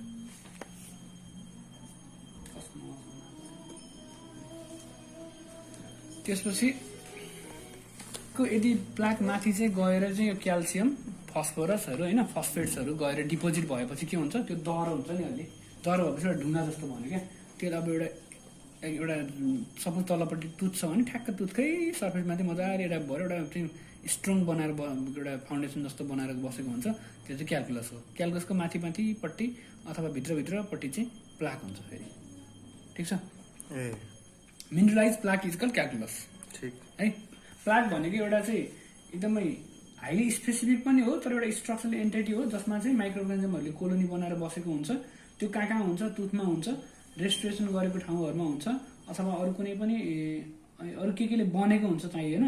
जस्ट यो के हो भन्दाखेरि एउटा चाहिँ एकदमै हाइली स्पेसिफिक खालको माइक्रो अर्गानिजमको कोलोनी हो जुन चाहिँ टुथमा हुनसक्छ अथवा रेस्पिरेसनमा हुनसक्छ, अरू कुनै हार्ड सर्फेसहरूमा हुनसक्छ। ठिक छ, यति लेख। अब यो केले बनेको छ भन्ने कुरा पुरै तल गयो, सबै चाहिँदैन है। अब एकदमै टिनासियसली भनेको एकदमै त्यो के जिद्दी पारामा टाँसिएर बस्छ क्या, हत्तपत्त सजिलै ब्रस गरेर पनि जाँदैन राम्रोसँग होइन। त्यही भएर त्यसलाई अल्ट्रासोनिक स्केलिङ गरिसकेपछि होइन त्यसै गरेपछि अलिक मजाले सबै कुराहरू जान्छ, नत्र भने सजिलै त्यो नर्मल ब्रसिङ अलिअलि लत्रपत्र पारेर चाहिँ जाँदैन त्यो है। त्यो एकदम हाइली टिनासियसली एडिडेन्ट हुने सफ्ट डिपोजिट हो है यो चाहिँ। अब त्यसमा चाहिँ यसले गर्दाखेरि एउटा निडस भनेको थाहा छ क्याल्सिफिकेसनमा त्यो उहरू तिम्रो युरिक स्टोनहरू पनि पर्छ होला नि। निडस जस्तो काम गर्छ। निडस भनेको एउटा बिगिनिङ एउटा पोइन्ट हो क्या जसले गर्दाखेरि फर्दर डिपोजिसन हुनलाई चाहिँ हेल्प गर्ने कुरालाई के भन्छ निडस भन्छ नि। तिमीको अब रिनल स्टोनहरू हुँदाखेरि पनि सुरुमा एउटा निडस नभइकन त स्टोन बन्दैन नि त हो। त्यो त्यस्तै गरेर एउटा निडस भनेको केले काम गर्यो, प्लाकले एउटा निडस जस्तो बन्थ्यो क्या जसमाथि फर्दर मिनरलहरू थपिन पायो, त्यहीँ आएर जम्मा हुन्छ। मिनरलहरू थपिँदा थपिँदा थपिँदा के हुन्छ क्यालकुलस भन्छ। अब त्यो मुखमा चाहिँ यत्रो क्यालकुलस मिनरलहरू कहाँबाट आयो त भन्दाखेरि हाम्रो स्लाइबामा के हुन्छ मिनरल्सहरू पानीसँगै त्यो वाटरसँगै मिनरल्सहरू पनि आएको हुन्छ, त्यो मिनरल्सहरू गएर डिपोजिट हुन्छ है। त्यस्तै हो क्यालकुलस भनेको। अब त्यस पछाडि पहिला सुरुमा चाहिँ अब यो कसरी के आएको क्वेसन चाहिँ कसरी आएको थियो भने प्लाक भनेर मात्रै सोधेँ है। ल ठिक छ, त्यसो भए के कुरा पढ्ने भन्दाखेरि अब चाहिँ यो मेन टुथ भयो है। ठिक छ, टुथ भनेको बेसिकल्ली इनामेल होस्, डेन्टिन होस्, सिमेन्टम होस्, जे भए पनि बेसिकली बेसिक स्ट्रक्चर भनेको यो हाइड्रोक्सी एपेटाइट क्रिस्टल। ठिक छ, हाइड्रोक्सी एपेटाइट क्रिस्टल यो चाहिँ जान्नै पर्छ है। यो त एउटा बेसिक एबिसिडी जस्तै भयो क्या है। यो हाइड्रोक्सी एपेटाइट क्रिस्टल्सहरू यहाँ जुनसुकै सर्फेसमा जतासुकै छ टिथको, त्यसमा त्यो चाहिँ के हुन्छ यसमा चाहिँ हाम्रो स्लाइभा छ। ठिक छ, स्लाइभाको ग्लाइकोप्रोटिन्सहरू आएर टकटक के हुन्छ सजिलै एट्याच हुन चान्स बढी छ। ठिक छ, यसरी ग्लाइकोप्रोटिन जिपी प्रोटिन भनौँ है, ग्लाइकोप्रोटिन्सहरू चाहिँ आएर एट्याच हुन्छ। त्यो ग्लाइकोप्रोटिन्सहरू आएपछि एउटा थिन लेयर जस्तो एउटा के हुन्छ म्युसिन पनि थपिन्छ यसमा। म्युसिन भनेको त अलिअलि थाहा होला नि है, हाम्रो जिए क्यामलमा पनि हुन्छ नि त होइन। अनि त्यो म्युसिनहरू आए थपेपछि एउटा सानो एउटा लेयर जस्तो बन्यो। ठिक छ, त्यो लेयरमा के हुन्छ अब माइक्रो अर्गानिजम्सहरू ब्याक्टेरियाहरू आए है। ब्याक्टेरियाहरू आइसकेपछि यिनीहरूले के गर्छन् आफूलाई अर्गनाइज गर्न थाल्छन्, त्यो ग्रोथ पनि हुन्छ र तिनीहरूको अर्गनाइजेसन पनि हुन्छ। अनि यो भएपछि एज अ होल यो के भयो प्लाक भन्यो क्या अब। ठिक छ, पहिला सुरुमा हाइड्रोक्सी एपेटाइट क्रिस्टल अफ टुथमा के आयो ग्लाइकोप्रोटिनहरू आएर टाँसिए। त्यो ग्लाइकोप्रोटिन कहाँबाट आयो स्लाइभाबाट आयो। त्यो स्लाइभामा आएको ग्लाइकोप्रोटिनको वरिपरि वाटरहरू म्युसिनहरू थपिएपछि एउटा लेयर जस्तो बन्यो। त्यसमा चाहिँ के आयो अब ब्याक्टेरियाहरू आएपछि उनीहरूले ग्लाइकोप्रोटिन खान पाए, ग्लुकोजहरूको सफिसियन्टी भयो, त्योबाट तिनीहरूको ग्रोथ भयो, एउटा कोलोनी बन्यो। कोलोनी बनिसकेपछि त्यसलाई के भयो भने प्लाक भन्यो है। प्लाक भनेको त्यही नै हो। अब अरू धेरै के लेख्नु पर्ने यति टाइममा यस्तो यस्तो हुन्छ, अब त्यो याद भयो भने लेख्ने कुरा नत्र बेसिक हुने कुरा चाहिँ यही नै हो है। अब यो ग्रोथ कसरी हुन्छ भन्दाखेरि यिनीहरू चाहिँ अब 24 आवर्समा चाहिँ लगभग ग्रोथ कति भइसक्छ भन्दाखेरि 10⁸ हो कि 6 कति हो त्यो एक्ज्याक्ट थाहा छैन। त्यो मेजोरिटी अफ द प्लाक अब अहिले ब्रस गर्यो, अब भोलिपल्टसम्म चाहिँ ब्रस गरेनौ भने चाहिँ लगभग तिम्रो मुखमा चाहिँ प्लाक बनिसक्यो हुन्छ कि। ठिक छ, त्यसै गरेर अझै 6 to 7 डेजसम्म तिमीले अझै फालेन भने त्यहाँ क्यालकुलस पनि बन्न सुरु भइसक्छ है। बेसिक कुरा त्यही नै हो। सुरुमा ग्लाइकोप्रोटिनको कुरा गर्नु पऱ्यो। ग्लाइकोप्रोटिन म्युसिन र वाटरहरू थपिसकेपछि ब्याक्टेरियाहरू आयो। ब्याक्टेरिया आएपछि तिनीहरूको मल्टिप्लिकेसन आयो भन्ने कुरा, मल्टिप्लिकेसन भयो भने जान्नु पऱ्यो। मल्टिप्लिकेसन भइसक्यो त्यसको अर्गनाइज फर्मलाई नै हामी के भन्छौँ प्लाक भन्छौँ है।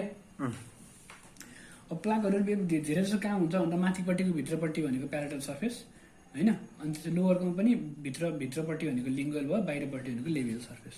ठिक छ, त्यहाँ गएर टाँसिन्छ। यो सबै चाहिँदैन कहाँ टाँसिन्छ भन्ने कुरा। कम्पोजिसन भनेको लगभग 70 to 90% भनेको के हो प्लाक भनेको ब्याक्टेरिया नै हो।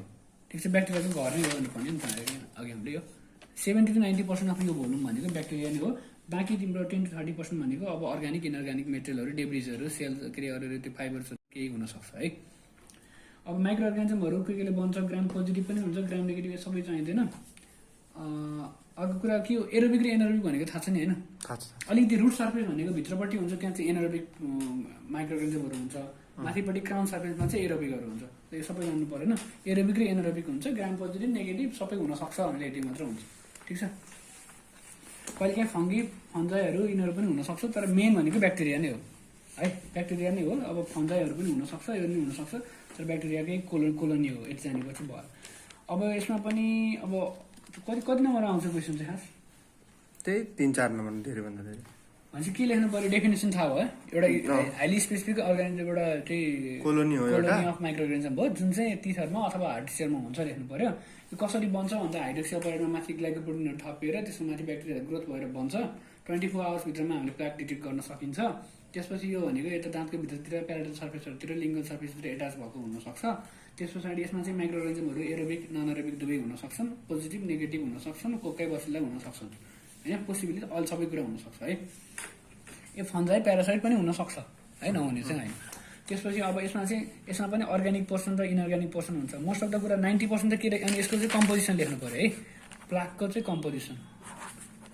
कम्पोजिसन भनेको के रहेछ 80 to 90% भनेको के रहेछ ब्याक्टेरिया नै रहेछ ठिक छ बाँकी रह्यो 10 to 20% भनेको के रहेछ सेल्सहरू डेब्रिजहरू होइन अब त्यो प्रोटिन्सहरू कार्बोहाइड्रेट्सहरू यिनीहरू भयो अब यसमा पनि अब यो के अरे अर्ग्यानिक मेटेरियल भयो अर्ग्यानिक मेटेरियल पनि के अझ अरू के हुन्छ ग्लाइकोप्रोटिन र डेक्स्ट्रान्स भनेको त्यो ग्लुकोजकै फर्म त हो नि हेक्जोस सुक्रोज के भन्छ नि त्यही फर्म त डेक्स्ट्रान्सहरू पोलिसक्राइड्सहरू हुन्छ लिपिड्सहरू पनि हुन्छ भन्ने कुरा हो बेसिकली धेरै जस्तो 90%सम्म ब्याक्टेरिया रहेछ बाँकी रहेको भनेको प्रोटिन ग्लुकोज होइन डेक्स्ट्रान्सहरू रहेछन् भन्ने कुरा आइडिया हो है अब यसलाई चाहिँ प्लाक रिमुभलको बारेमा पनि लेख्नुपर्छ है प्लाक रिमुभल भनेको अब हामीले जुन ब्रस गर्छौँ नि त्यो भनेको के हो मेकानिकल मेथड हो भनेको म्यानुअली चाहिँ फोर्स अप्लाई गरेर त्यहाँबाट चाहिँ कोतारेर फाल्नु एउटा तरिका भनेको mechanical method of plaque removal भयो भने अर्को भनेको केमिकल रिमुभल हुन्छ केमिकलमा चाहिँ त्यो क्लोरोक्सिन त्यो माउथ लिस्टरिन माउथ छ नि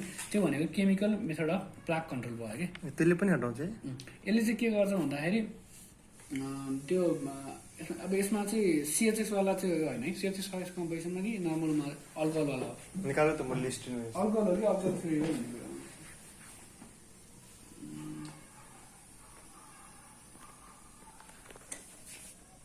सायद अल्कोहल वाला जस्तो अल्कोहल वाला चाहिँ युज गर्नु हुँदैन कि अलिक डिहाइड्रेसन हुन्छ त अल्कोहल होइन होला छ अल्कोहल छ अल्कोहल चाहिँ युज नगर्ने खास यसको सट्टा चाहिँ अर्कै किन्दा राम्रो हुन्छ है ए ल लिस्टरिनको त्यसो ब्यान्ड गराइदिउँ ब्यान्डै चाहिँ अब गराउन मिल्दैन अब ब्रान्ड हो अर्कोले बनाएको कुरा तर मेनली चाहिँ अलिकति डिहाइड्रेसन इफेक्ट हुन्छ त्यही भएर त्यति राम्रो हुँदैन कि अनि यो चाहिँ अब केमिकल टेक्निक भनेको मोस्टली हामीले चाहिँ युज गरेको सिएचए क्लोरेक्जिडिन हुन्छ होइन यसको चाहिँ क्लोरिन आयनको थ्रुबाट चाहिँ के अरे ब्याक्टेरियालाई चाहिँ मारिरहेको हुन्छ है ब्याक्टेरियासाइडल पनि हुन्छ ब्याक्टेरियास्टाटिक इफेक्ट पनि हुन्छ दुइटै कन्सन्ट्रेसनमा डिपेन्ड गर्छ यो भनेको मेकानिकल पनि भयो केमिकल पनि भयो मेकानिकलमा भनेको के भयो ब्रस हुनसक्छ डेन्टल फ्लस हुन थाहा छ डेन्टल फ्लस भनेको FLOSS है यो फ्लस भनेको धागो नै हो तर अलिक बलियो खालको धागो जसले चाहिँ त्यो दाँतको बिचमा भएको इन्टरडेन्टल एरियामा सफा गर्न काम लाग्छ है ब्रस एउटा भयो FLOSS एउटा भयो होइन अर्को भनेको चाहिँ इन्टरडेन्टल टुथपिकहरू पनि भयो होइन अर्को इन्टरडेन्टल ब्रस हामीले युज गर्ने भनेको चाहिँ अब के अरे नर्मल ब्रस भयो होइन त्यो WS वाला ब्रस अर्को भनेको इन्टरडेन्टल ब्रस हुन्छ कि इन्टरडेन्टल भनेको सानो हुन्छ भित्र पल्न पनि किची पारेर सफा गर्न मिल्ने खालको हुन्छ है त्यो मेकानिकलमा आयो अर्को भनेको चाहिँ केमिकलमा चाहिँ क्लोरेक्जिडिन भयो होइन त्यस पछाडि के अरे त्यसपछि के अरे हाइड्रोजन पेरोक्साइडवाला पनि हुन्छ तर यिनीहरू खासै कमन युज गरिँदैन मोस्ट कमनली युज भनेको CHX मात्र लेखेको हुन्छ है यो गाह्रो लाग्यो भने CHX मात्र लेखेर छोड्दै हुन्छ क्लोरेक्जिडिन मात्र अलिकति डिफ्रेन्ट हो र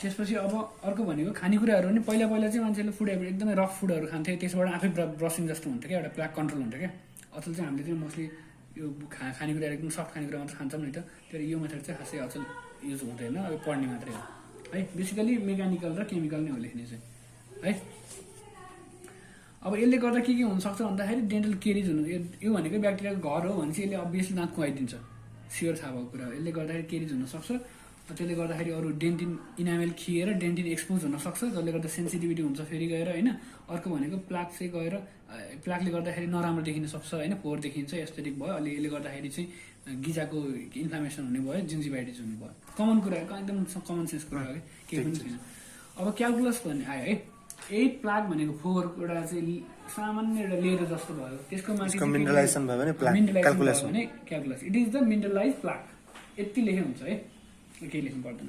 यो भनेको यदि चाहिँ यो क्राउन पोर्सन भन्दा माथिपट्टि छ भने सुप्रा जिन्जाइबल क्यालकुलस, जिन्जाइबा भन्दा माथिपट्टि छ भने सुप्रा जिन्जाइबल क्यालकुलस, जिन्जाइबा भन्दा तलपट्टि छ भने सब जिन्जाइबल क्यालकुलस। ठिक छ। अब आयो क्यालकुलस है, क्यालकुलस भनेको टिथ भयो ल। अब त्यसपछि यहाँ चाहिँ के हुन्छ भने पकेट भन्ने हुन्छ कि एउटा यस्तो, नर्मली गिजा बस्नुपर्ने यहाँनिर हुन्छ होइन, तर बिस्तारै के हुन्छ अलिकति फोहोरहरू बढ्दै गएपछि यहाँबाट चाहिँ तल खाल्टो जस्तो भनिदिन्छ, सबै यहाँ गएर फोहोरहरू जम्मा हुन्छ क्या। बुढो मान्छेहरूमा हेऱ्यो भने सबैमा पकेटै हुन्छ है।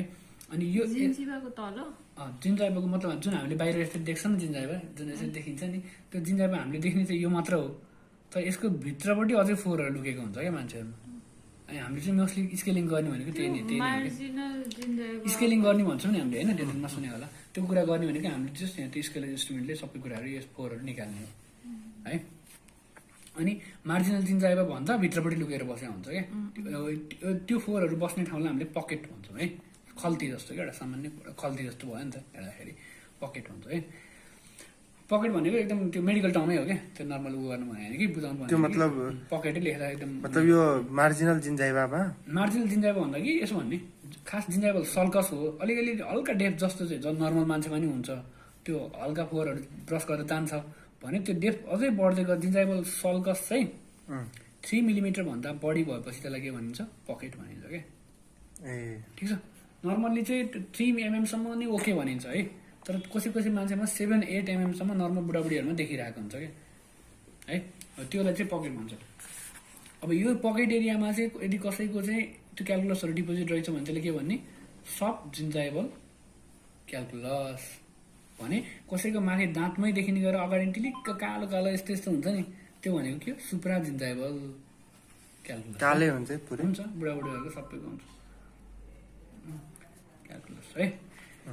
अब क्यालकुलस भन्यो भने यो भनेको एउटा मिनरलाइज कुरा रहेछ, जुन चाहिँ दुई प्रकारको हुनसक्छ, जिन्जाइबल भन्दा माथि भएको र जिन्जाइबल भन्दा तल भएको। माथि भएकोलाई सुप्रा जिन्जाइबल भनिन्छ, तलपट्टि भएकोलाई सब जिन्जाइबल भनिन्छ।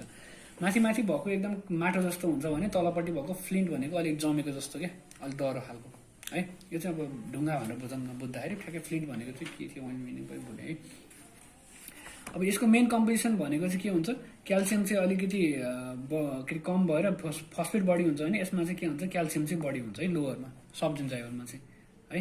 सबै होइन, एक दुईवटा अलिक कुनै पोइन्टहरू चाहिँ याद गर्न सजिलो हुने खालको मात्र सकिन्छ।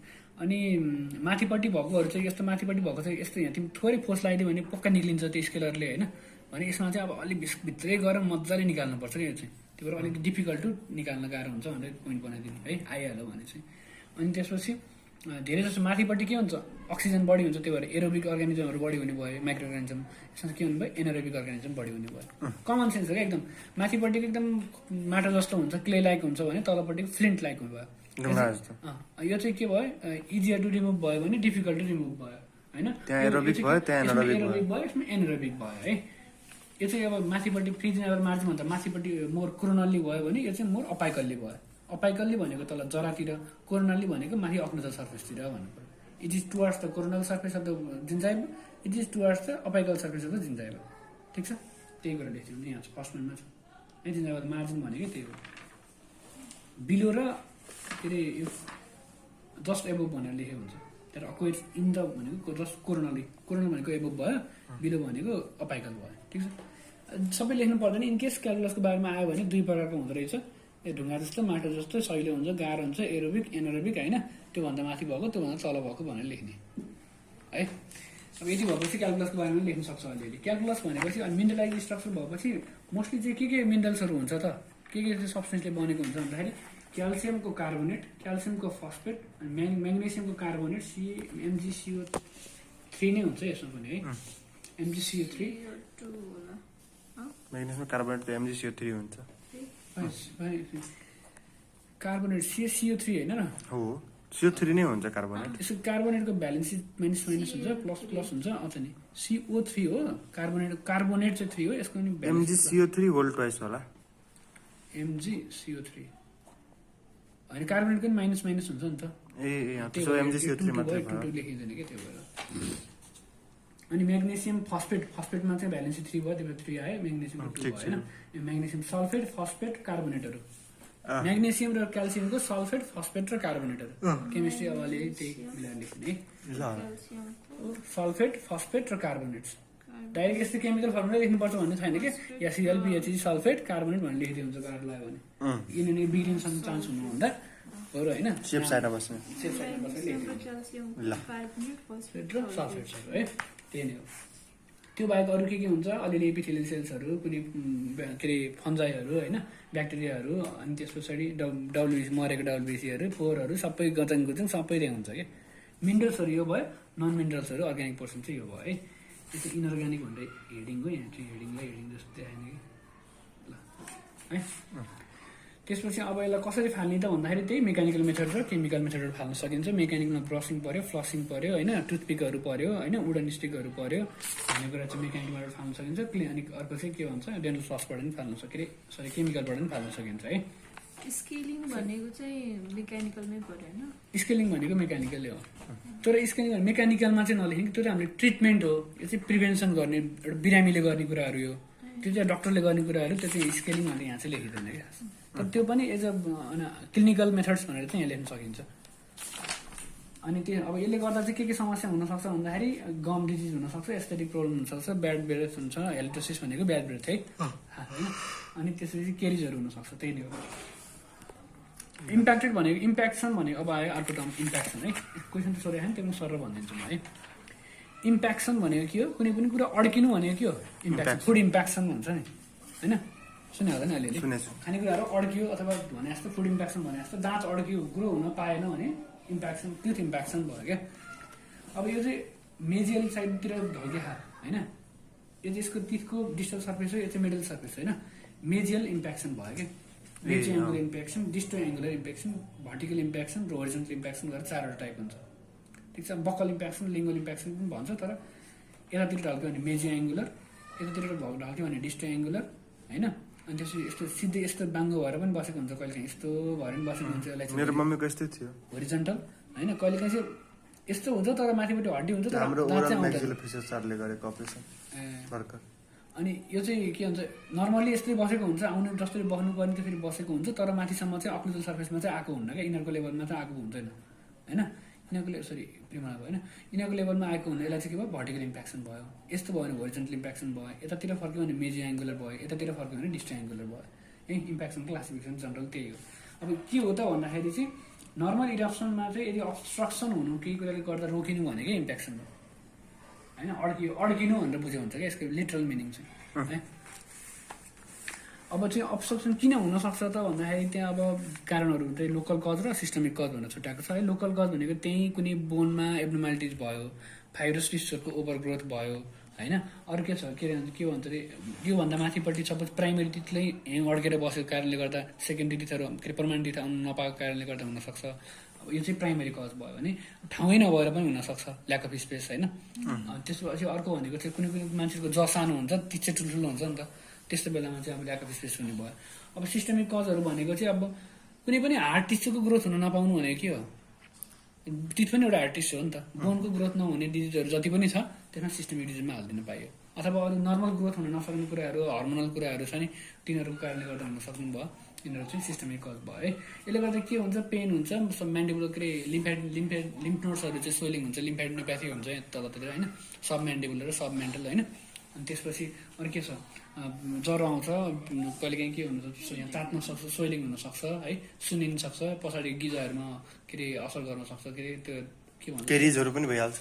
केरिज चाहिँ इम्प्याक्सन भएको कारणले गर्दा केरिज हुने त हुन्छ, तर के किन हुन्छ भन्दाखेरि फुडहरू इम्प्याक्सन हुन्छ, त्यही फुड इम्प्याक्सन भएको कारणले इभेन्चुअली हुने, तर त्यो इम्प्याक्सन भएरै हुने चाहिँ होइन है। त्यति जनरल आइडिया भइहाल्यो। नर्मली यदि चाहिँ त्यसले गर्दा पेनहरू भएको छैन भने त्यस्तो ट्रिटमेन्ट गर्नै पर्छ भन्ने चाहिँ छैन, तर जहिले दुःख दिन्छ, जहिले अप्ठ्यारो हुन्छ, सिम्प्टोमेटिक भयो भने एक्सट्र्याक्सन गर्ने, सिम्प्टोमेटिक भयो भने चाहिँ अनि एक्सट्र्याक्सन गर्नुपर्छ है। त्यही कुरा हो, त्यो एपेन्डिसाइटिस भने जस्तै हो क्या, नर्मल छ जस्तो काम चलेको भने ठिकै छ, किन खानु पऱ्यो होइन, त्यस्तै टाइपको। अब जिन्जिभाइटिस इम्प्याक्टेडलाई निकाल्न चाहिँ त्यो आरसिटी गर्नुपर्छ। आरसिटी भनेको एक्सट्र्याक्सन यस्तो म आरसिटी भनेको म जनरल आइडिया दिन्छु आरसिटी भनेको के हो इनकेस सोधिहाल्यो कसैले भने थाहा त हुनु पऱ्यो नि त के हो होइन सुरुमा चाहिँ अब तिथहरू चाहिँ मान्छेको अब अलिअलि यस्तो यस्तो खाल्टाखुल्टी जस्तो त नर्मल एनाटमी नै हुन्छ त्यो नर्मल एनाटमीमा गएर अलिअलि खानेकुराहरू थपिन्छ थपेपछि यहाँ पुरै ब्याक्टेरियाहरूको ग्रोथ हुन्छ ब्याक्टेरियाहरू यति धेरै ग्रोथ हुन्छ कि ब्याक्टेरियाले के हुन्छ ब्याक्टेरियाले कहिले पनि त्यो इनामेल डेन्टिनलाई चाहिँ खाने चाहिँ गर्दैन क्या उनीहरूले खान सक्दैन एउटा मोस्ट रेजिस्टेन्ट स्ट्रक्चर हो नि त तर कसरी भइरहेको त भन्दाखेरि एसिड होइन एसिड नै एउटा यस्तो कुरा जसले तितलाई पनि डिजल्भ गरिदिन सक्छ होइन हामीले त्यही मेकानिजम युज गरेर हामीले बोन्डिङहरू यता बाँधेखौँ नि एसिडले थोरै हल्का त्यसलाई फाल्छौँ त्यहाँ चाहिँ बोन्डिङ एजेन्ट लाउँछौँ अनि बल्ल टाँच्छौँ क्या यसरी एउटा चाहिँ एसिड भन्ने कुरा चाहिँ डेन्टलमा खतरा रिभोल्युसनै ल्याएको कुरा हो क्या एसिडले त्यसलाई डिजल्भ गर्छ भन्ने एउटा जुन फाउन्डेसन क्रिएट भयो नि त्यसबाट नि धेरै अनि ट्रिटमेन्टको अरू मेथडहरू बल्ल आउनु थाल्यो क्या एसिड हामीले फाइदाको लागि पनि प्रयोग गर्छौँ यसले गर्दा जुन केरिज हुन्छ एसिडले गर्दा हुन्छ क्या ब्याक्टेरियाले चाहिँ आफैले खाने चाहिँ होइन खानेकुरा चाहिँ यसले त्यो हाम्रो खानेकुराहरू डिपोजिट जम्मा हुन्छ त्यो खान्छ त्यो खाएपछि त्यसले ल्याक्टिक एसिड प्रड्युस गर्छ त्यो ल्याक्टिक एसिडले चाहिँ के गर्छ इनामेललाई डिजल्भ गर्न सक्छ क्या अनि त्यो इनामेलले डिजल्भ गरेपछि बिस्तारै इनामेल कम हुँदै जान्छ तलपट्टि डेन्टिन एक्सपोज हुन्छ अब इनामेल भन्दा डेन्टिन झन् कमजोर हुन्छ डेन्टिन पनि गयो डेन्टिन गइसकेपछि तलपट्टि पल्पको पाला आयो पल्पको झन् अब सफ्ट टिस्यु भयो त्यो त खतमै भइहाल्यो एकछिन होइन अनि पल्प गइसकेपछि के हुन्छ पल्प ड्यामेज भएपछि माथि माथि मात्र ड्यामेज हुन्छ पहिला पछि इभेन्चुअली गएर तलसम्म के हुन्छ यो सबै कुरा यो नर्भ्स एन्ड भेसल्सहरू के हुन्छ ड्यामेज हुन्छ ड्यामेज मात्र हुँदैन कि पुरै नेक्रोज हुन्छ नेक्रोज भएपछि यहाँ एउटा सानो एकदम सानो हुन्छ कि फोरामेन है यो फोरामेनबाट यहाँ माथि भएको कुहिएको कुराहरू यहाँबाट त्यो लिम्फोसाइट्सहरू न्युट्रोफिल्सहरू लिएर जाने म्याक्रोफिल्सहरू लिएर जाने चान्स एकदमै कम हुन्छ जसले गर्दा तिम्रो के हुन्छ फोरहरू सबै जुन नेक्रोटिक डेब्रिजहरू छ सबै यहीँ बस्छ ठिक छ यहीँ बसिसकेपछि के हुन्छ नेक्रोज भयो है नेक्रोज भइसकेपछि अब यसमा चाहिँ के हुन्छ अब यसलाई यतिकै छोडिदियो भने यसले गर्दाखेरि अब फर्दर यहाँ चाहिँ ब्याक्टेरियाले भित्रतिरबाट अरू दाँतहरू पनि यतातिर पनि गर्ने हुनसक्छ फैलिन सक्ने हुन्छ वरिपरिको साइडको दाँतहरूलाई पनि एफेक्ट गर्ने चान्स हुन्छ त्यही भएर चाहिँ हामीले के गर्छौँ रुट क्यानलको ट्रिटमेन्ट गर्छौँ है यो चाहिँ के हो बेसिकली हुन त माथि पल्प च्याम्बर पनि पर्छ पल्प च्याम्बर पनि गरिन्छ गर्न त भन्न त नाम रुट क्यानल ट्रिटमेन्ट भने पनि खास मेनली चाहिँ यहाँबाट यो सबै यो कुहिएको उहरू निकालेर त्यस्तो सट्टा चाहिँ यसलाई सबै सफा गरेर वरिपरि मजाले अलिकति डेन्टिन पनि थोरै काटेर त्यसमा चाहिँ टुथ जस्तै मेटेरियल चाहिँ भर्ने हो भर्नलाई के हुन्छ अब्जर्भेसन गर्नु भन्छ अब्जर्भेसन गर्ने भन्छ है अब बेसिकली के रहेछ फाइलहरू हालेर सानो त्यो उहरू जस्तो हुन्छ त्यसलाई घुमाउने यसरी घुमाउने त्यहाँबाट सट्ट निकाल्ने फाल्दैन होइन 2-3 चोटि त्यसरी गरिसकेपछि 4-5वटा क्यानल हुन्छ कहिले काहीँ 2टा मात्र हुँदैन हेरे जस्तो होइन अनि त्यसरी सबैतिर निकाल्ने अनि त्यसरी सानो उसले चाहिँ सफा गरेर चाहिँ पछि भरिदिने हो त्यही हो रुट क्यानल ट्रिटमेन्ट भनेको बेसिकली है त्यहाँ भएको नेक्रोटिक टिस्युलाई चाहिँ निकालेर त्यसलाई चाहिँ त्यो क्यानललाई सफा गरेर त्यसमा चाहिँ टुथ लाइक सब्सटेन्स चाहिँ अब त्यस्तै हार्ड टिस्यु जसलाई रिजम्बल गर्ने खालको चाहिँ स्ट्रक्चर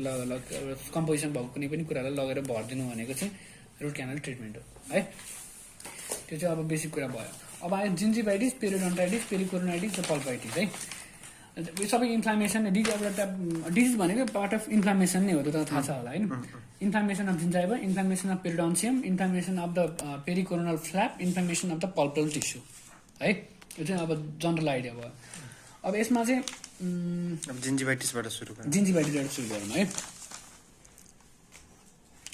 जिन्जिभाइटिस चाहिँ अब नर्मल्ली चाहिँ क्रोनिक नै हुन्छ है किनभने एक्युट हुने भनेको ट्रमेटिक अथवा अरू कुनै अब केमिकलको कारणबाट होइन त्यस्तो हुनसक्छ तर मोस्टली चाहिँ हामीले जति पनि इन्काउन्टर गर्छौँ नि क्लिनिकमा त्यो भनेको क्रोनिक नै हुन्छ क्रोनिक के कारणले गर्दा हुन्छ त्यही प्लाक र डेब्रिजहरू अथवा क्यालकुलसहरूको चाहिँ डिपोजिसनले गर्दा है मोस्ट अफ द चाहिँ हाम्रो लगभग 90% अफ द चाहिँ हाम्रो क्लिनिकल केसहरू के हुन्छ क्रोनिक जिन्जिभाइटिसमा डिल हुन्छ है हो त्यो भनेको गम ब्लिडिङ अथवा स्वेलिङ अथवा इराइडमेटस हुने होइन त्यो पुरै त्यो बग्गी जिन्जाइभाहरू हुने अनि त्यो अलि हेर्दाखेरि कस्तो एकदम टिलिक्क टल्के जस्तो देखिन्छ तर त्यो पुरै छोयो कि रगत आउने त्यस्तो खालको हुन्छ होइन त्यो भनेको सबै क्रोनिक जनरलाइज जिन्जिभाइटिस जनरलाइज भनेको सबै मुखभरि हुन्छ एक ठाउँमा मात्र लोकलाइज हुने चान्स चाहिँ कम हुन्छ त्यो हुने भनेको 10% मात्रै हो त्यो चाहिँ कुनै कुनै अरू कारणले गर्दा हुन चाहिँ सक्छ नहुने चाहिँ होइन है भनेपछि जिन्जिभाइटिस भनेको बेसिकल्ली अब हामी कतातिर हेर्नु देखाउँ भने चाहिँ क्रोनिक जनरलाइज जिन्जिभाइटिस नै पर्नेवाला छौँ किनभने त्यही नै मोस्टली इन्काउन्टर हुन्छ त्यहीको बारेमा चाहिँ हामीले जान्नुपर्छ है जिन्जिभाइटिस भनेको अब नर्मली इन्फ्लामेसन अफ जिन्जाइभा त्यो त बेसिक थाहा भइहाल्यो हेर्न सकिहाल्छ होइन अनि जसमा चाहिँ एउटा इन्फ्लामेसनको साइन्सहरू देखिन्छ रुबर क्यालर होइन तिनीहरू थाहा छ त्यसपछि यो भनेको केले गर्दा भयो त भन्दा प्लाक क्यालकुलस डेब्रिजरले गर्दा भयो त्यही कुरा त्यसको कम्प्लिकेसन जस्तो त्यसरी कम्प्लिकेसनले गर्दा हो यिनीहरूले गर्दाखेरि कसरी चाहिँ यो साइनहरू डेभलप हुन्छ रातो तातो सुन्निने दुख्ने होइन किन हुन्छ त भन्दाखेरि त्यही के अरे एज अ कम्प्लिकेसनको रूपमा भयो भन्ने कुरा हो अरू केही पनि छैन अनि gingivitis classification is useful for diagnosis prognosis चाहिँदैन जिन्जाइबल्टिज है जिन्जाइबल्टिजको क्लासिफिकेसन जान्नुपर्छ यो आएको कि नै क्वेसन त्यस्तो आएको छैन सायद खालि सर्ट नोट सोध्छ जिन्जिभाइटिसको what are the main types of acute gingivitis सोधेको रहेछ त एक्चुली सोधा रहेछ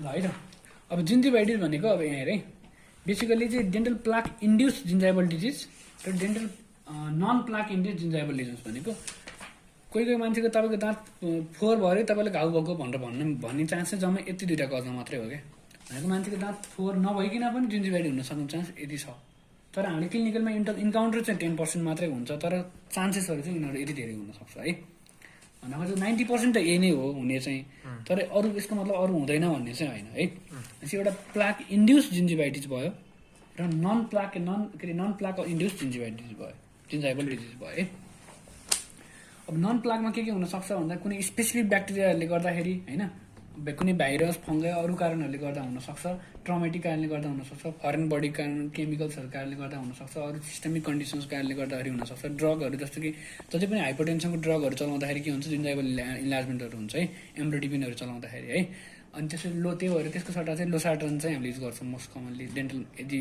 कसैलाई जिन्जाइबल इन्लार्जमेन्ट भइहाल्यो भने चाहिँ एम्ब्रोडिपिनलाई चाहिँ रोकेर त्यसको अल्टरनेटको रूपमा चाहिँ के गरिन्छ लोसार्टनहरू युज गरिन्छ है भनेपछि नर्मल्ली हामीले मेन पढ्ने 90% कुरा चाहिँ यही नै हो तैपनि हामीले जान्नुपर्ने कजहरू पनि जान्नु चाहिँ पर्यो है यो चाहिँ के हुन्छ अब जिन्जिभाइटिस असली डेन्टल प्लाक ओन्ली भनेको त्यो फोहोरले गर्दा मात्र र अर्को फोहोर प्लस अरू सिस्टमिक फ्याक्टरले गर्दा भनेर चाहिँ यसलाई फेरि फर्दर क्लासिफाई गरे हो कि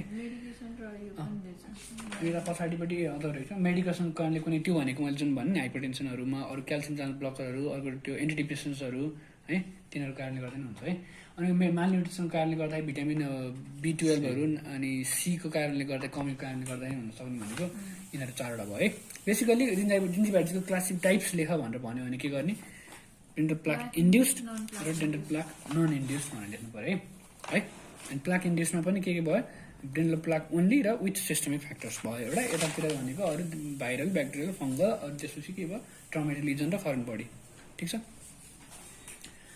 अब यसमा पनि के छ अरू कजेसहरू भनेको त्यही हो यसैलाई अलिकति उ गरे जस्तै हो क्या सिस्टमिक फ्याक्टरहरू जुन भन्यो नि यतापट्टि भिटामिन न्युट्रिसनल डेफिसियन्सीवालाहरू यहाँ तिन चारवटा पोइन्ट बनाएर ल्याएको छ है अनि यो भनेको सिस्टमिक कज जस्तै भयो लगभग यो चाहिँ मेडिकेसनवाला भयो है यो पनि सिस्टमिक कन्डिसन्स भयो यो ड्रग्सहरू भयो है त्यही नै हो यही कुरालाई अलिकति भित्र फर्दर उ गरेको मात्रै हो एक्सप्लेन गरेको है यसभित्र पनि के चाहिँ हुँदो रहेछ त भन्यो भने यो है अनि त्यसपछि अर्को यो भनेको अन द बेसिस अफ फोहोरले गर्दा हुने र फोहोर बिना अरू कारणले गर्दा हुने भन्ने चाहिँ यो भयो अर्को चाहिँ एक्युट र क्रोनिक भनेको छिटो तत्कालै भइहाल्ने र फोहोर धेरै समयसम्म जम्मा भएको कारणले गर्दा हुने भनेर फेरि अलिक डिफ्रेन्ट टाइपको क्लासिफिकेसन हो तर भन्न चाहिँ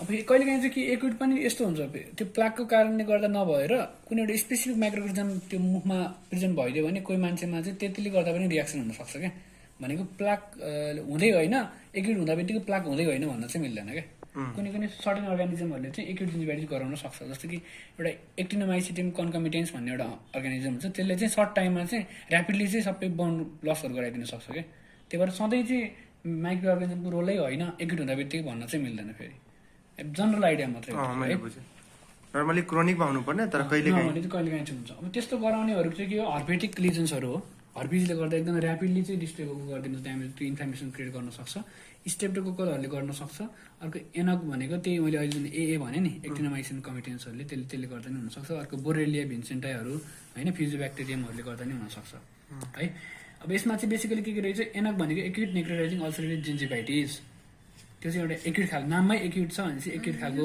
जिन्जिभाइटिस रहेछ है यो चाहिँ एकदम इम्पोर्टेन्ट छ है किनभने एचआइभी भएको पेसेन्टहरूमा यो देखिन्छ कि त्यो चाहिँ एनक त्यसपछि हर्पिज भनेको अब एकदमै चिल्ड्रेन्सहरूमा मोस्ट कमन देखिन्छ है त्यही भएर यो कुरा चाहिँ एकदम यो दुइटा कुरा चाहिँ एकदम ख्याल गर्नुपर्छ बच्चाहरूमा त्यस्तो खासै फोहोर हुन त्यही पनि यस्तो गिजा हो मैले त फोहोर मात्र हुन्छ भनेर पढाएको थिएँ यो कहाँबाट आयो भन्ने हुनसक्छ नि त भनेपछि तिमीले उ गर्नु पऱ्यो कि सस्पेक्ट गर्नु पऱ्यो कि या त हर्पेटिक लिजन नर्छ कि सर्टन स्टेप्टोकोकल इन्फेक्सन छ अथवा एचआइभी पनि भएको हुनसक्छ त्यसले गर्दा अब एनएक पनि भएको हुनसक्छ है फेरि एनएक हुँदा फेरि एचआइभी भएको भन्ने होइन मोस्ट कमन चाहिँ एचआइभीमा देखिन्छ यो डिजिज है ओके ल्युकेमिक भनेको त अब डब्ल्युबीसीको डिसअर्डरको कारणले गर्दा पनि भयो है यो चारवटा चाहिँ एकदमै बेसिक फर्म अफ एन्टिबायोटिक हुन त अरू पनि हुन्छ अहिले चारवटा चाहिँ ए नै हो मेन है अनि त्यस पछाडि एक्युट नेक्रोटाइजिङ अल्सर गिन्जिभाइटिसको बारेमा क्वेसन त्यसरी सोधेको कुनै एकचोटि सोधेछ दाइ।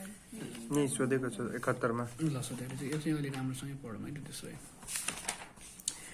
एनएक भनेको चाहिँ बेसिकली दुईवटाको अर्गानिजम हो है एकदम मोस्टली चाहिँ बिएफ भनेर सम्झ्यो हुन्छ है तर यहाँ फेरि फ्युजिब्याक्टेरियमको नाम रहन्छ ल तिमी राख्नु। यहाँ रहेछ रहेछ रहेछ रहेछ ल बिएफ भनेर है बेस्ट फ्रेन्ड अथवा जे भनेर सम्झिने बोय फ्रेन्ड भनेर सम्झिने भयो ठिकै छ अब बी भनेको बोरेलिया भिन्सेन्टाई र यो फ्युजिफर्मिस भन्ने चाहिँ बेसिलस फ्युजिफर्मिस भन्ने चाहिँ के गर्छ यो चाहिँ डिजिज गर्छ है यसमा चाहिँ कस्तो खालको हुन्छ भन्दा क्रेटरहरू बन्छ भने कि क्रेटर भन्ने थाहा छ यस्तो क्या ठिक छ खाल्टो सर्टेन डिप्रेस्ड एरियाहरू हुन्छ नि के भन्छ त्यो पनि स्पेसबाट त्यो उहरू आयो भने यस्तो क्रेटर खाल्टो जस्तो बन्छ नि त्यो टर्मबाट आयो कि खास क्रेटर भन्ने चाहिँ हो यो पङ्क्चर्ड अल्सरहरू बन्छ जुन चाहिँ क्रेटर जस्तो खालको अल्सर बन्छ क्या यस्तो खालको ससर जिन्जिवामा चाहिँ अल्सर बन्छ ससर सेप जस्तो चाहिँ अल्सर बन्छ है बेसिकली अल्सरै हो कस्तो सेपको त भन्दा Punched out. क्रेटर पन्चर भनेको यस्तो भयो होइन यो चाहिँ क्रेटर भयो क्या कचौरा जस्तो भयो क्या ए है क्रेटर भनेको सेपको नाम भयो बन्न त बेसिकली भएको चाहिँ के हो त भन्दा अल्सर हो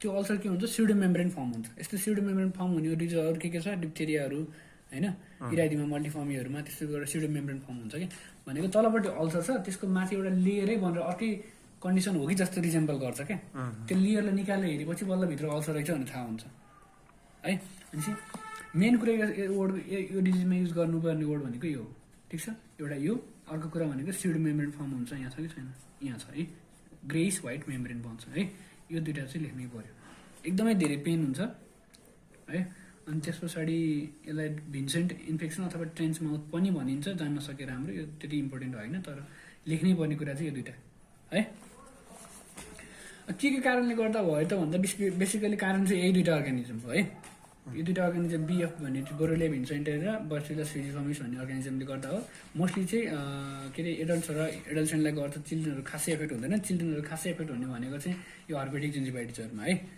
त्यसपछि यो अरू कारणहरू के हुन्छ स्मोकिङ एन्जाइटी डिसअर्डर आफूले लेख्न सक्छ है अनि यसमा के छ म्यानेजमेन्ट गर्ने कसरी त भन्दाखेरि सुरुमा जुन एउटा व्हाइट मेम्ब्रेन थियो नि त्यसलाई चाहिँ त्यसलाई डिभाइड गर्ने भनेको सर र मुख मजाले हाइड्रोजन परक्साइडले चाहिँ के गर्ने त्यसलाई मुखको डिभाइड गर्ने त्यस पछाडि एन्टिबायोटिक्सहरू चलाउने एन्टिबायोटिक्सहरूले दुइटालाई मार्छ त्यस पछाडि सर्टेन टाइम्सहरू पछाडि जिन्जिभा प्लास्टिक गर्ने भनेको जिन्जिभा एकदम धेरै ओभर भएको ठाउँमा काट्ने अनि खाल्टो भएको ठाउँमा बाहिर यतापट्टिको रिडिन टाइप ल्याएर त्यहाँ टाल्ने सिलाउने त्यो भनेको जिन्जिभा प्लास्टिक भनेको मोडिफिकेसन अफ जिन्जाइभा बेसिकली है प्लास्टिक भनेको मोडिफिकेसन अफ जिन्जाइभा अब यो भनेको नर्मल पेनहरूको लागि दिने एनाल्जेसिक एन्टिबायोटिकहरू फिभर आएको हुन्छ भने चाहिँ मैले फिभर लेखाएर हुन्छ न ठिकै छ पेन र फिभरको लागि यो मेडिकेसन भइहाल्यो सबसे पहिला त डिभाइड गर्ने हाइड्रोजन परक्साइड यो एकदमै इम्पोर्टेन्ट छ है त्यो डिभाइड गरिसकेपछि एन्टिबायोटिक दिनु पऱ्यो मेट्रोन दिनु पऱ्यो किनभने एनरोबिक अर्गानिजमहरू बढी हुन्छ यसमा है त्यस पछाडि एमोक्सिलिन भनेको चाहिँ अब मोस्टली एरोबिकको लागि नै हो होइन अनि यो दुइटा के अरे एन्टिबायोटिक्स भयो त्यस पछाडि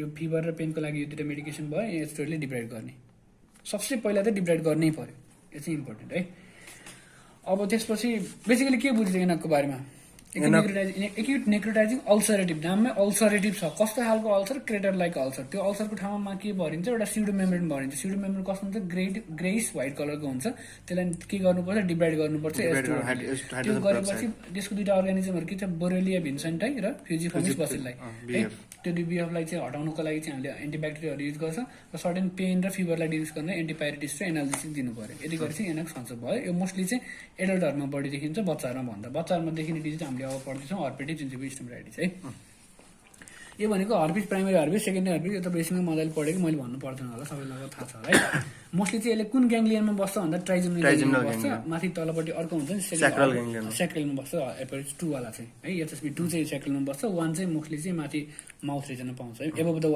वेस्टलाई 1 भन्छ बिलो द वेस्टलाई चाहिँ 2 भन्छ होइन त्यस पछाडि यसको क्लिनिकल फिचरहरू अब हर्पेटिक र यो चाहिँ अलिक स्लाइटली डिफ्रेन्ट छ है यसमा चाहिँ के हुन्छ भन्दाखेरि नो नेक्रोसिस यसमा कुनै पनि नेग्रेसन हुँदैन है। अनि त्यसमा चाहिँ यसमा चाहिँ अब हामीले त धेरै कुराहरू पढ्नुपर्छ, कसरी कुनबाट सुरु भएर कतातिरबाट जान्छ भनेर पढ्नुपर्छ। मेनली चाहिँ हामीले जुन इन्टरडेन्टल भनेर भनेको छ नि, यो एरियामा हुन्छ नि इन्टरडेन्टल प्यापिल्ला जस्तो क्या। प्यापिल्ला भनेको थोरै उठेको अलिकति यस्तो पार्टलाई प्यापिल्ला भन्छ नि त बेसिकली। यानी कि इन्टरडेन्टलबाट इन्भल्भ छैन। हो, इन्टरडेन्टल प्यापिल्ला चाहिँ यसमा चाहिँ इन्भल्भ हुन्छ, डिफ्रेन्ट स्टेजहरूमा हुन्छ, त्यो स्टेजिङहरू अलिक छोडिदियो होइन। तर यो त्यो स्टेजमा चाहिँ यो इन्भल्भै हुँदैन भन्ने कुरा हो यसमा चाहिँ। यसमा नेक्रोसिस पनि हुँदैन, यो पनि प्यापिल्ला पनि इन्भल्भ हुँदैन भन्ने कुरा जान्नु पऱ्यो है। अनि त्यस पछाडि यसमा चाहिँ बरु के चाहिँ हुन्छ त, हर्पिसले गर्दाखेरि चाहिँ भेजिकल्सहरू बन्छ, त्यो भेजिकल्सहरू रप्चर भएर इभेन्चुली अल्सर चाहिँ हुन्छ, तर अल्सर भएर नेक्रोसिस चाहिँ हुँदैन क्या है। ओके है, ठिक छ। यो अल्सर कसरी भयो भन्दा भेजिकल बनेर फुटेर अल्सर भयो। यहाँ चाहिँ त्यो टिस्यु नै अन्डर त्यो नेक्रोसिसमा गएर चाहिँ नेक्रोसिस भएको हो क्या। अल्सर कसरी भयो भन्ने कुरा हो। हुन त अल्सरै भयो, भेजिकल फुटेर अल्सर भयो, यसमा चाहिँ तिम्रो नेक्रोसिस भएर अल्सर भयो है। तर डिफ्रेन्स चाहिँ अब आफूले डिफ्रेन्सिएट चाहिँ गर्न सक्नु पऱ्यो। अनि सानो सानो भेजिकल्सहरू फुटिसकेपछि इभेन्चुअली फेरि ठुलो सबै जोडिँदै गएर फेरि ठुलो अल्सरहरू बन्छ त्यो यो हर्पिसमा पनि है। त्यही भएर हेर्दाखेरि सिमिलर प्रेजेन्टेसन हुनसक्छ, तर त्यही भएर साइड साइडमा अझै पनि अरू भेजिकल्सहरू प्रेजेन्ट छ कि छैन भनेर हेऱ्यो भने अरू भेजिकल्स रहेछ भने पक्कै पनि के भयो हर्पिसको कारण रहेछ नि थाहा भयो है। अब क्लिनिकल प्रेजेन्टेसन सिमिलर हुन्छ क्या हेर्दाखेरि। अब यसको चाहिँ ट्रिटमेन्ट भनेको चाहिँ अब त्यो असाइक्लोभिरहरू दिने हो। यहाँ के छ, टेट्रासाइक्लिन रे खै यो त अर्को पढ्यो क्या, अर्को हो सायद, त्यही त यहाँ लेखा हुनु पऱ्यो। असाइक्लोभिर यहाँ छ कि हर्पिसको लागि त असाइक्लोभिर है। यसको ट्रिटमेन्ट यही हो। टेट्रासाइक्लिन पनि यहाँ पनि दिन्छ, तर मोस्टली चाहिँ यही हो है। अनि त्यस पछाडि यसमा चाहिँ के हुन्छ भने हर्पिस चाहिँ त्यो धेरै 2 हप्तामा चाहिँ विदाउट स्कार चाहिँ हिल भइहाल्छ है हर्पिस रिलिजनहरू। अरू स्किनमा भयो भने पनि त्यही नै हो। त्यसपछि यसमा के छ, त्यही बेड रेस्टहरू, अलिकति खानेकुरा सफ्ट फुडहरू होइन, एनालिसिस गरेसम्म पनि दिन सक्यो अहिलेको जस्तै गरेर। केही डिफ्रेन्स छैन, आफै गफ हान्न सक्नु पऱ्यो। अलिअलि मैले पढेको भन्ने कन्फिडेन्समा चाहिँ लेख्न सकिन्छ यो। अरू के छ, अरू चाहिँ छैन अब काम लाग्ने। स्टेटोकोकल भनेको त्यही ब्याक्टेरिया स्टेटोकोकाहरूले गर्दा हुने भयो होइन। त्यस्तो स्पेसिफिक अल्सरेसन नेक्रोसिस दुवै हुँदैन यसमा चाहिँ। फेरि यसमा चाहिँ यसमा अल्सरेसन थियो, यसमा नेक्रोसिस पनि थियो, यसमा सबै कुरा थियो, यसमा केही पनि छैन, अल्सरेसन पनि नेक्रोसिस पनि छैन। तर यसले गर्दा के हुन्छ, स्लाइभेसन बढाउने र एकदमै रातो लिजनहरू बनाउने, दुख्ने, त्यो चाहिँ हो डिफ्रेन्स है।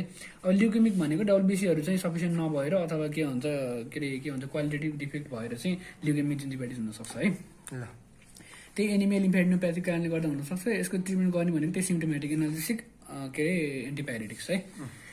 अब आयो क्रोनिक जिन्जिभाइटिस भनेको मोस्टली चाहिँ प्लाक इन्ड्युस नै भनेर बुझ्ने है। एकिड भनेको यो 4वटा चाहिँ एकदमै इम्पोर्टेन्ट है। यो मध्ये कुनै एउटा सुन्ने चान्स चाहिँ आइछ है, ठिक छ। क्रोनिक त जसले पनि लेख्छ फोहोरले गर्दा हो, गफै हान्छन् सबैले भनेर यो चाहिँ अलिक दिन सक्ने चान्स हुन्छ है।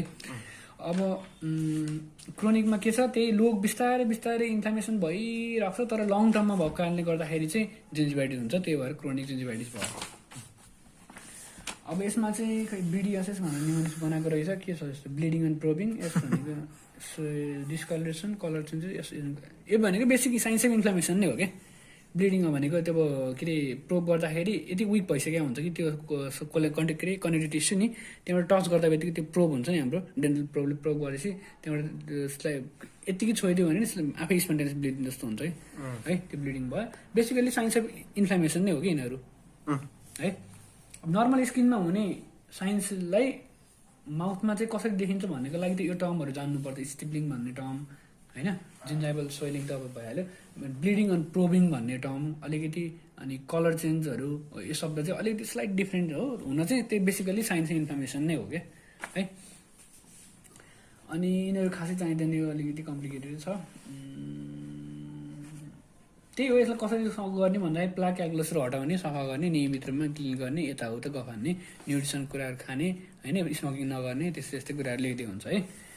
अनि सिस्टमिक डिजिजहरू, हाइपरटेन्सन के अरे उहरू के सुगरहरू छ भने, डायबिटिजहरू छ भने होइन, त्यो कम गर्नु पऱ्यो, त्यो कन्ट्रोल गर्नु पऱ्यो भन्ने कुराहरू। अब आयो जिन्जाइबल इन्लार्जमेन्ट। अब यो भनेको चाहिँ इन्फ्लामेसनको कारणले गर्दाखेरि सुन्ने यो चाहिँ हाइपरप्लाजी जस्तो भयो एक्ज्याक्टली है। अब यसमा चाहिँ इन्फ्लामेसनको कारणले गर्दा भएको इन्लार्जमेन्टहरू र मेडिकेसनले गर्दा भएको इन्लार्जमेन्टहरू भनेर चाहिँ बेसिकली हुन त अरू पनि छ, यहाँ चाहिँ यहाँ रहेछ, यता रहेछ। अर्को भनेको चाहिँ फाइब्रस ग्रोथ भएको कारणले, फाइब्रोमाइटोसिसको कारणले गर्दा हुनसक्छ, अरू सिस्टमिक कारणले गर्दा हुन सक्ने हुन्छ, ठिक छ। इन्फ्लामेटरी भनेको त्यही जिन्जिभाइटिस, पेरियोडोन्टाइटिस चाहिँ भयो भने मेडिकेसन भनेको एन्टी कन्भल्जन क्याल्सियम च्यानल ब्लकरहरू र ट्वाइनरले इम्युन सप्रेसन्ट्सहरू है यति तिनवटा हो जान्नुपर्ने बेसिक अनि अर्को भनेको हेरिडेटरी बाउ बाजेदेखि पहिले त्यो ठुल्ठुलो गिजाहरू भएको हुनुहुन्छ नि त्यो चाहिँ हेरिडेटरी फाइब्रोमाइडोसिसहरू है किन हाँसो यति हाँस हेरिडेटरी सबैको ठुल्ठुलो गिजा के कस्तो पुरै खानाले एक ठाउँ उभायो भने सबै अर्को भनेको सिस्टमिक भनेको प्रेग्नेन्टमा चाहिँ मोस्ट अफ द 50 to 60% फिमेल्सहरूमा चाहिँ प्रेग्नेन्सी बेलामा चाहिँ त्यो हुन्छ क्या जुन्जाइबल इन्लार्जमेन्टहरू जिन्जिभाइटिसहरू भइरहेको हुन्छ त्यो चाहिँ सिस्टमिक कजमा पर्न आयो अर्को ल्युकेमिक भनेको चाहिँ यताबाट ल्युकेमिक जिन्जिभाइटिस जुन पढ्यो नि हामीले त्यो पनि एउटा सिस्टमिक कजमा आयो डेफिसियन्सी न्युट्रिसनल भयो चाहिँ पिबर्टीको बेलामा र प्रेग्नेन्सीको बेलामा यो दुइटा कमन भइहाल्यो है अनि ल्युकेमिया र यो भिटामिन भनेको सिस्टमिकमै राख्नु सिस्टमिक र मालन्युट्रिसन पढ्यो हुन्छ भनेपछि जिन्जाइबल इन्लार्जमेन्ट बेसिकली के हुँदो रहेछ इन्फ्लामेटरी हुन सक्दो रहेछ मेडिकेसनले गर्दा हुन सक्दो रहेछ